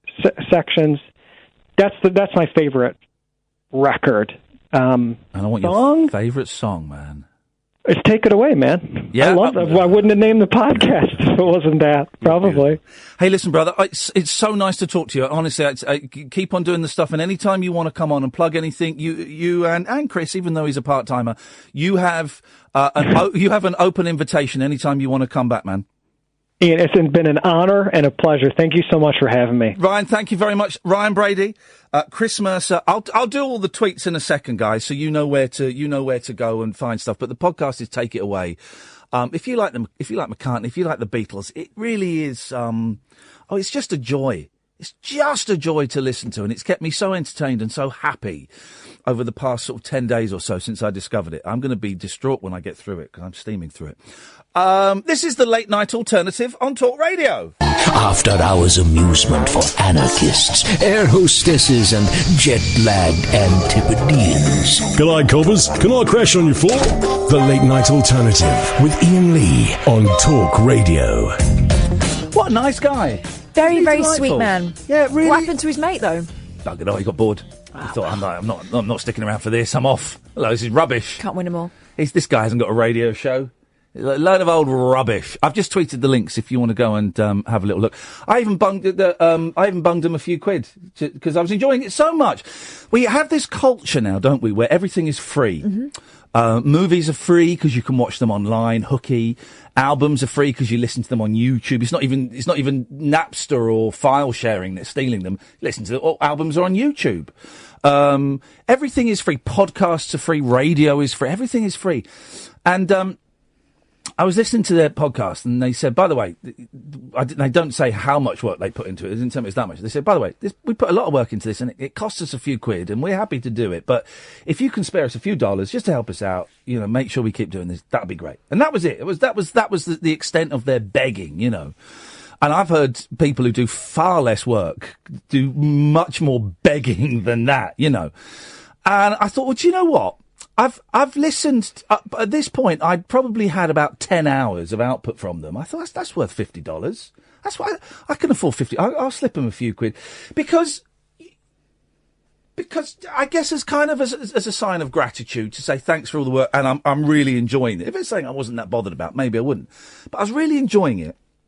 And also to be supportive of people doing their own endeavours. Also, it's a bit of encouragement, isn't it? Yeah. Because it can be, you make these things and you enjoyed them and you're proud of them, but then nothing ever happens, unless you get the reviews and stuff.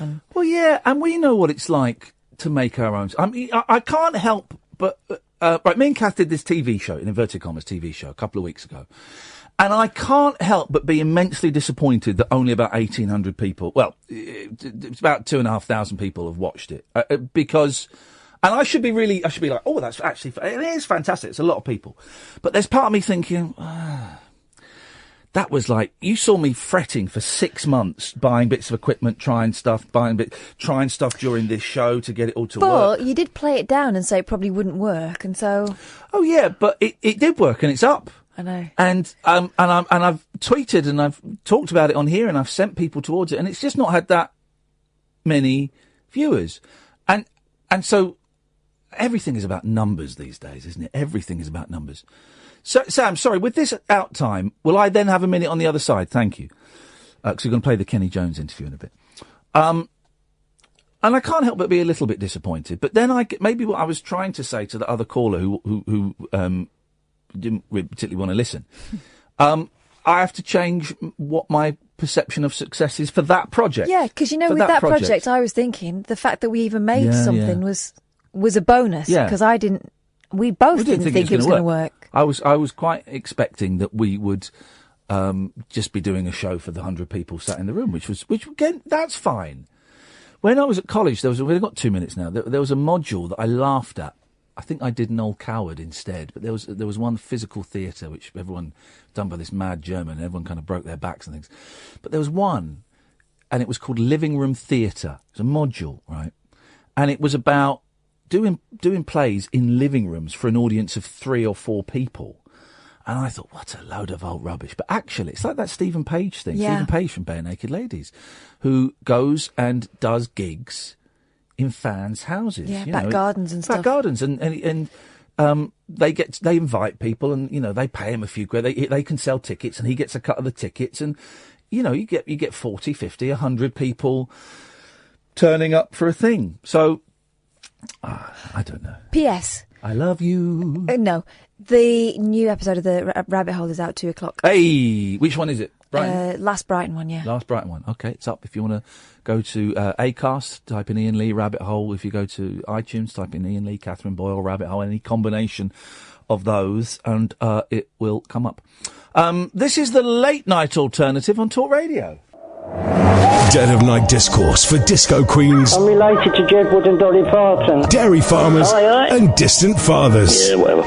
The late night alternative with Iain Lee. Doing lots of things that we don't know about, we can't control. On Talk Radio. Yeah, it's great. This is very exciting for me. I love The Who. Love the Small Faces. The Faces I'm not so massively excited about, but I do like quite a bit of their tracks. The Small Faces, though, flipping heck. And the drummer for all of those groups, well, was certainly for The Who for the last couple of years, was Kenny Jones. He replaced Keith Moon. And he's got an autobiography out. And, you know, I love the Small Faces. I love The Who with Kenny. Some of the songs they did were really, really good. And there's a great VHS, but no, it's a great Betamax, actually, I used to have of The Who live in 1982, I think, in North America with Kenny on the drums. And anyway, he's a legend, right? And you may not know him. He's the only surviving member of the Small Faces left. And you may not have heard of him before, but he's got an autobiography out where he talks about his life and talks about being a rock and roll drummer and talks about... Oh, and there's an exclusive reveal in this about the Faces possibly getting back together. So we recorded this about 7:00 tonight. This is me having a chat with Kenny Jones. Kenny Jones, can you hear me? Yes, I can. Oh, flipping heck, mate. Hello, mate. My name's Iain. What a thrill to speak to you. How are you doing? It's nice to be alive to speak to someone. Oh, mate, honestly, I'm such a fan. I'm so thrilled to have you on. Thank you so much. You've got the book out. We are going to plug the shit out of your book, man, I promise you. Oh, good. Only if you like it. Well, I'm halfway through it. I'm loving it. Now, listen, when I was growing up, one of the key videos I had was The Who... live, and I think it was in Canada, that 1981-82 tour. Yes, that's right, yeah. That you did, and it was such a great concert and such a great video. And I just, let's talk about The Who first, and we'll jump around a bit. What was it like replacing Moon in The Who? Well, I never started out to replace Keith Moon in The Who, because basically when Pete asked me to join the band, yeah, and we had a meeting, I said, look, there's no way. I was forming a band of my own with Blin Johns, and we were just about to get $1.5 million, which is a lot of money in those days, for a brand new band. Yeah. It's half American, half English, and I said, look, I was just about to put pen to paper to sign this contract, and we've done a lot of work on it. I said, so I really feel awkward about as much as I'd like to sort of work with you. I said, I'm already working with someone, so I'm committed, so I can't do it. And we talked about it for 2 hours, having a good old laugh and a chinwag. And he said, then he came right out with it. He said, Kenny, you've got to join the band. You're one of us. You're a mod. Yeah, I said, I played on my own emotions, which was great, and it worked because basically I said, look, I said I can't. There's no way I can emulate or even try to copy Keith, because Keith was a good friend of mine, and not only that. There's only one drummer for The Who, and always will be only one drummer for The Who, and that's Keith Moon in my book, right? I said, I couldn't copy anything he does. I'm not going to, but and he said, well, look, in many ways, because Keith's gone, we now have a chance to do something completely different. Yeah. So that's when I went, okay, that sounds interesting. So I said, look, okay. I said, okay, then let me go back to the rest of the band, and the one I was forming with Blin Johns, and just talk it over with them. He said, okay, great. So I said, but I can't do that. I said, I'm not going to copy Keith anyway. I said, there's certain fills I can do which I would love to play because they are really interesting fills that Keith did. I said, but playing off the wall like he does is not easy. So he said, no, okay. So I went back and had a word with the band. Told them, I said, look, I've been asked to join the... and they said, Kenny, you've got to do it. Yeah. I said, okay. So it was so kind. And I said, okay, great. So I did end up joining the Who. And then I found myself in Shepherd and Phil Studios rehearsing and learning the whole of the Who's repertoire just in 2 weeks. And I was making all kinds of... My training for... my experience with doing sessions came in handy when I was writing everything out. I wasn't writing music out, I was writing a paraphrase of what my own understanding of what it was. Right. So I could understand and cope with the arrangement. And were you nervous, Kenny? Because obviously you've been in the Faces and the Small Faces, and you played big gigs, but were you nervous in those first rehearsals? I had no... Yeah, I was a little bit apprehensive, but I never had time to be nervous, to be honest, because I wasn't nervous because all the band... It's like being in one band. The Small Faces and the Faces used to tour hell of a lot around Europe and England, and then, in Australia and whatever, New Zealand. So we'd done an awful lot of work together, and also I'd always work with Pete Townsend, just doing demos with him. Yeah. So we were all used to working with each other, so I wasn't nervous on that respect. Like I said, the only thing that I was concerned about or apprehensive about was actually learning the Who's repertoire. Yeah. So... Well, the concerts I've heard, that video and the live album, I loved. And do you know what? I've got a soft spot for those last two albums, the Face Dances and It's Hard. I think they get a bit of flack, but compared to classic Who albums. But there's some great songs on there. You Bet, Athena, It's Hard. You bet, it's great. There's some brilliant songs on there, man. Yeah, and Cry. I love Cry. Yeah, there's some great stuff. What was... I've read, and you can tell me if this is true or not, that it was... that Pete was on side, John was on side, but things were a bit tricky with you and Roger. Well, everyone was on side when I joined the band. And Roger was told the Sunday Times that he'd had a seance with someone, and Keith talked to him through this seance Ouija board and said, there's only one drummer, Kenny's got to join the band. Wow! So, wow! That's in print. But what's happened? What happened was we started to play during the first few gigs, and God knows, and then we started to tour. We worked quite extensively, and I think we got to Roger, to be honest. We ran away, and then suddenly, we were doing everything, and then he looked around and said, Keith, to me. Kenny, hang on one second. We're losing you ever so slightly. I don't know. I don't know if you're in your mansion. I don't know if you could move to the West Wing or the East Wing. I'll move about. So you tell me if it's okay. There we go. How's that? Right. That's good. I'm standing, just looking at the bar now. Do not move from that bar, however tempting it may be. So go on. Yeah. You did those gigs, and what was Roger like? Well, it's great. No problem. It's all getting great. But I think what happened was there was a build-up in Roger's mind. That, every time, he'd look round, instead of seeing Keith, he'd see me. And I think that got to him a little bit. And also my drumming style was different to being all over the place, like Keith. So I think I should have put myself in Roger's shoes at the time and learned to understand what he was going through. And I didn't, unfortunately. But I did say that in the book. I just said, one of the great things about writing the book is that I can put myself back in time and explain the way I felt at the time, but I don't feel like that anymore in certain cases because time heals. So I know I say in the book, and I'm trying to explain. I should have understood a little bit more where Roger was coming from. I didn't. That's being young or whatever, and I should have corrected myself in certain things I should have done. I didn't, but I've had time to live with it, so there you go. You played with them. You played with them a while. You did kind of the early '80s. Then there was Live Aid, and then there was the Brits Award as well. Did you? Yeah. No, there's lots of them in between all that as well. Yeah.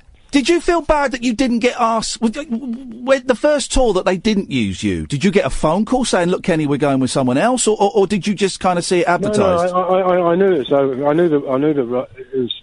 When after we did Live Aid, I knew that was it. I just thought it's not going to happen. So, and also, I was already forming a band with Paul Rodgers, right? called The Law. So I wanted to work with Paul.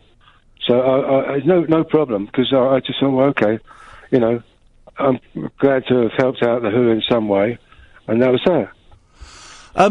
When was the last time you sat behind a drum kit?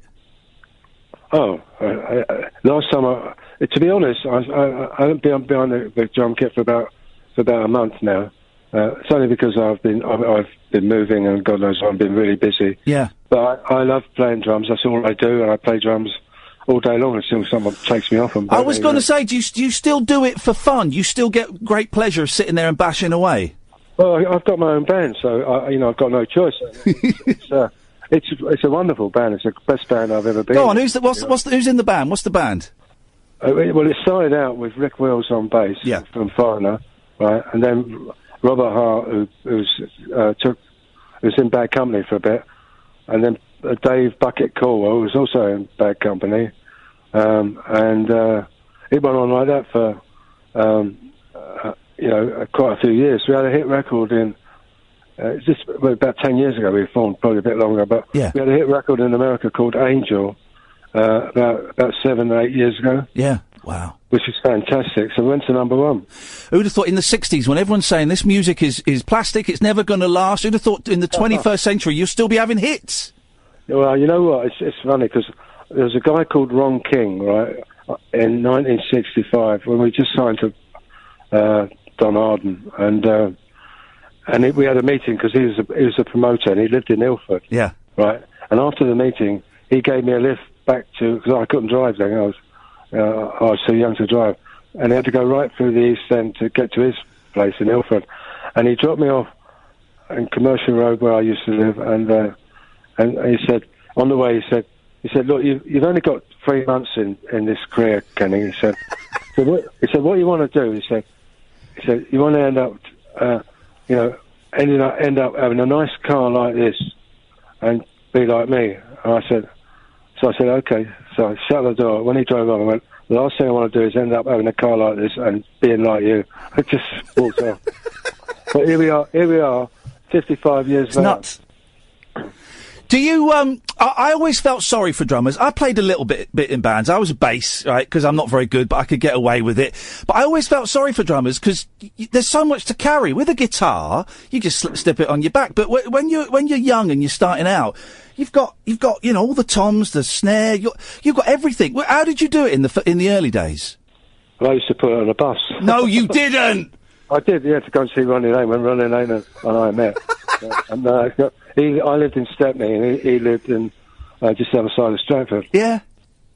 And so what I did was I only took the basics. I only took one cymbal stand, one cymbal, hi-hat, and a snare drum, a couple of sticks, and that was it on the bus. That's still a big old thing to carry around with you, man. When you're determined, you will do anything to make it work. You didn't want to be a drummer, though, to start with, though. I got this right. You wanted to be, bizarrely, kids, here's some trivia, you wanted to play the banjo. Of course, yeah. Rock and roll, man! I wanted to be like Lonnie Donegan when I saw him with 6 Live Special. Yeah. And the Skiffle group, and he was singing Rock on the Line. I just fell in love with the sound of the banjo. You know, the song was great too, but the banjo just made that great sound. So, I've got a banjo now. I bought one eventually. Can you play it? No. I've got a rocking chair as well, so I thought, when I get old enough and feel that stupid, I'll get in the rocking chair. Come on, Val Doonican. With my banjo. Yeah, I bought the wrong banjo, though, see. I wanted the George Formby one, the River Mum. Yeah. But instead of that, I fell in love with this mother of pearl, wonderful banjo. But it's a lead banjo. So it's the neck's really long on it. It's not a 5-string, is it? Because the five-string ones are really hard to play. Yeah, it's a 5-string. Good luck, mate. We've one string lower down the neck. Yeah. Good luck with that. When you first sat behind a drum kit, was it that magical moment where you just felt at home, or was it? Did it take a bit longer? I felt at home, and it was a complete thing of discovery. I was discovering the sound and how to play it. It was fascinating for me, so I was totally hooked. For a while I did just playing on the snare drum. A little bit, and then now for the hi-hat, and then bits and pieces, and then I got the bass drum and whatever. And I played like that for a while, then I thought, I wonder what that's for there, that tom-tom in front of me. So I used to hear that a little bit. Okay. So I experimented and do little rolls, and I watched people, and so I got to learn my way around the drum kit, and I used to polish it a lot, because basically every drummer loves polishing their drum kit until they get fed up with it one day and get a roadie to do it. But, it's the best way to caress your instrument. I love it. Yeah. Oh no, I think you're absolutely right. I'm just funny enough. I'm just watching this recent documentary about Eric Clapton, and he's talking about the BB King and all of the stuff. And I was wondering, did you have any drumming influences, any heroes, or like the Gene Krupas and all of that? You thought, I fancy a bit of that. Around. Gene Krupa was around. Yes, I saw him on sheet music along with Buddy Rich. But when I learned to play drums to a couple of records that my mum and dad in '78 in the house. One of them was 12th Street Rag, and the theme tune to Rawhide. Oh, beautiful! But 12th Street Rag was great because he's like boom. It's jazz to me. So I just took to jazz straight away. The small faces, I love the small faces, and it frustrates me that most people know them for Sha-La-La-La-Lee and Lazy Sunday Afternoon, and yet there are some you guys did some amazing deeper cuts. I mean, I think it was a single as well, actually. Things like the Universal and Tin Soldier. Tin Soldier, man, what a song! By the way, Ogden's Nut Gone Flake is out on vinyl now. And it came straight in the charts. It's number 7 in the vinyl charts. That's higher than it did the first time round, didn't it? No, it got to number 1. Did it get to number 1? Okay, because this is like I'm going to use the C word, the concept album, very loosely, with Professor Stanley Unwin and stuff. And it's a great album, isn't it? Yeah, I'm very proud of what I did on that, drumming wise and everything. And one of the other tracks I like is Green Circles, and because I was doing lots of sessions with big bands, so I was playing big fills. When I used to come back with the Small Faces and go to the studio, I introduced my big fills to them. That's how I got into it. And then the other one I loved was, it's not a Small Faces song, but it's written by Steve and Ronnie, and I ended up playing on it by accident, but all of us did, Mac as well. So all the Small Faces are playing on it. So, and it's called If You Think You're Groovy, but for P.P. Arnold. Oh! I love the drumming on that. We love, me and Catherine, my producer, we love PPR. I forgot, of course, the Small Faces. You were a backing band. Well, for that man, yeah. I didn't know that you were doing like big band sessions in between Small Faces sessions. Yeah, no, I did them all. I played on so many other people's records. That's unbelievable. When you come in and go, hey, I've just been doing this with a big band, what would Stevie Marriott say? He was too busy writing songs, and we were too busy doing our own recording. Yeah. And I think they knew I enjoyed doing sessions, so they were just encouraging me to do them. But they would never. I don't think they could have got up in time to do them during the day. Right. Let's put it that way. I did. Have I got this right? Did you guys live together for a while, a bit like the Monkees? 22 Westmoreland Terrace, Pimlico. And was it as much fun as the Monkees, or was it? I imagine it was a bit funky and a bit dirty. I wasn't there all the time. We rented this, or Don Arndt rented this house for us, and our next door neighbour was Honor Blackman, and I really fancied her. We all fancied her, we just all for her every time she came out. Until one day I found out she was as old as my mum, and I went, oh no. But you know what? She looked great. She's stunning. She still looks stunning. You know what? I still fancy her. She still looks stunning. Don Arden, of course, famously was a tough old manager. The rumours of him hanging someone out of the window by their feet. Did you ever see any of his shenanigans, or was he delightful with you boys? He was delightful with me because he knew my background. Right. My background's I'm an East Ender. Yeah. So I knew all the hoods. And the Cray twins were my distant cousins of mine. Wow. So he's lucky to be alive. Well, he was at that time. Were the Cray twins actually your distant cousins? Because my nan would always say the Cray twins were her distant cousins. Yeah. You know what? Everyone's related in the East End. Yeah, I think they are. My mum grew up on the Essex Road, which is just a little bit more central. But, the Cray twins. My nan claims she was at a funeral that the Cray twins were at once. And I wonder how much of that is actually true.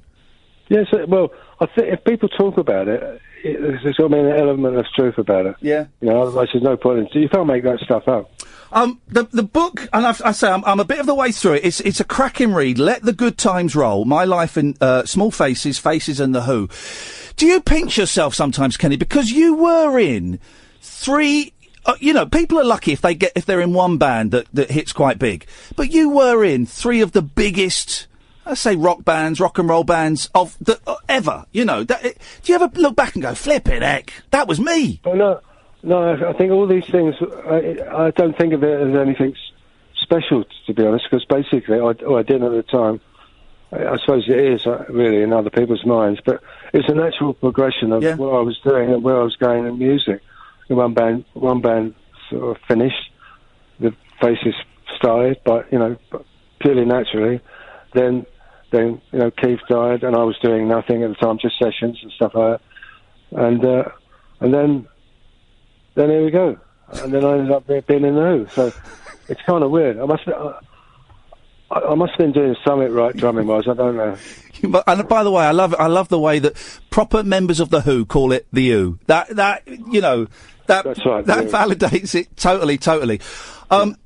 Kenny, honestly, man, it's such a thrill. Very quickly, one more thing and I'll let you go. There was all this talk, well, actually it was probably about 8, 9, 10 years ago, of the Faces getting back together with Rod Stewart. Yeah. I know it didn't happen and Hucknall did it. Is it going to happen? What happened there? Yeah, we actually, at my polo club, right, we actually raised money for prostate cancer. And the first gig I did was I got asked Pete and Roger to do it and help out for that one.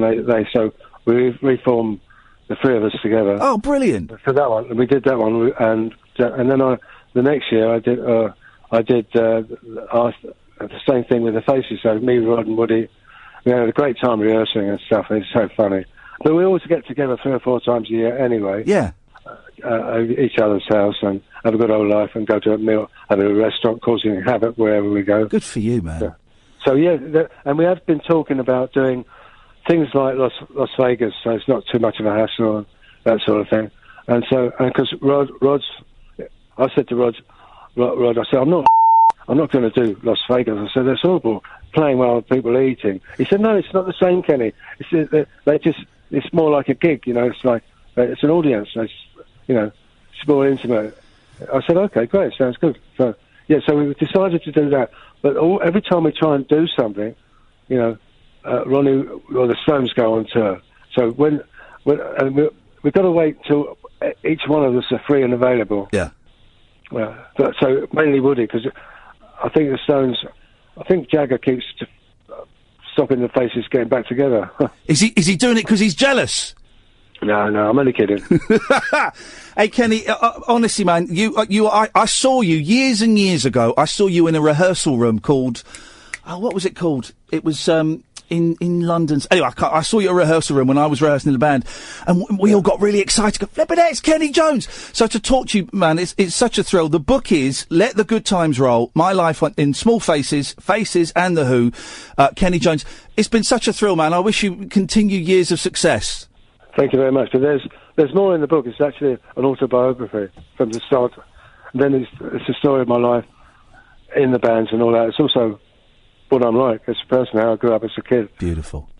Thank you, mate. I'm glad you all like it anyway. So. Oh, thank you, brother. It's so nice to talk to you, Kenny. Best of luck with everything. Thank you so much. Cheers, mate. Bye-bye. Bye-bye. Bye.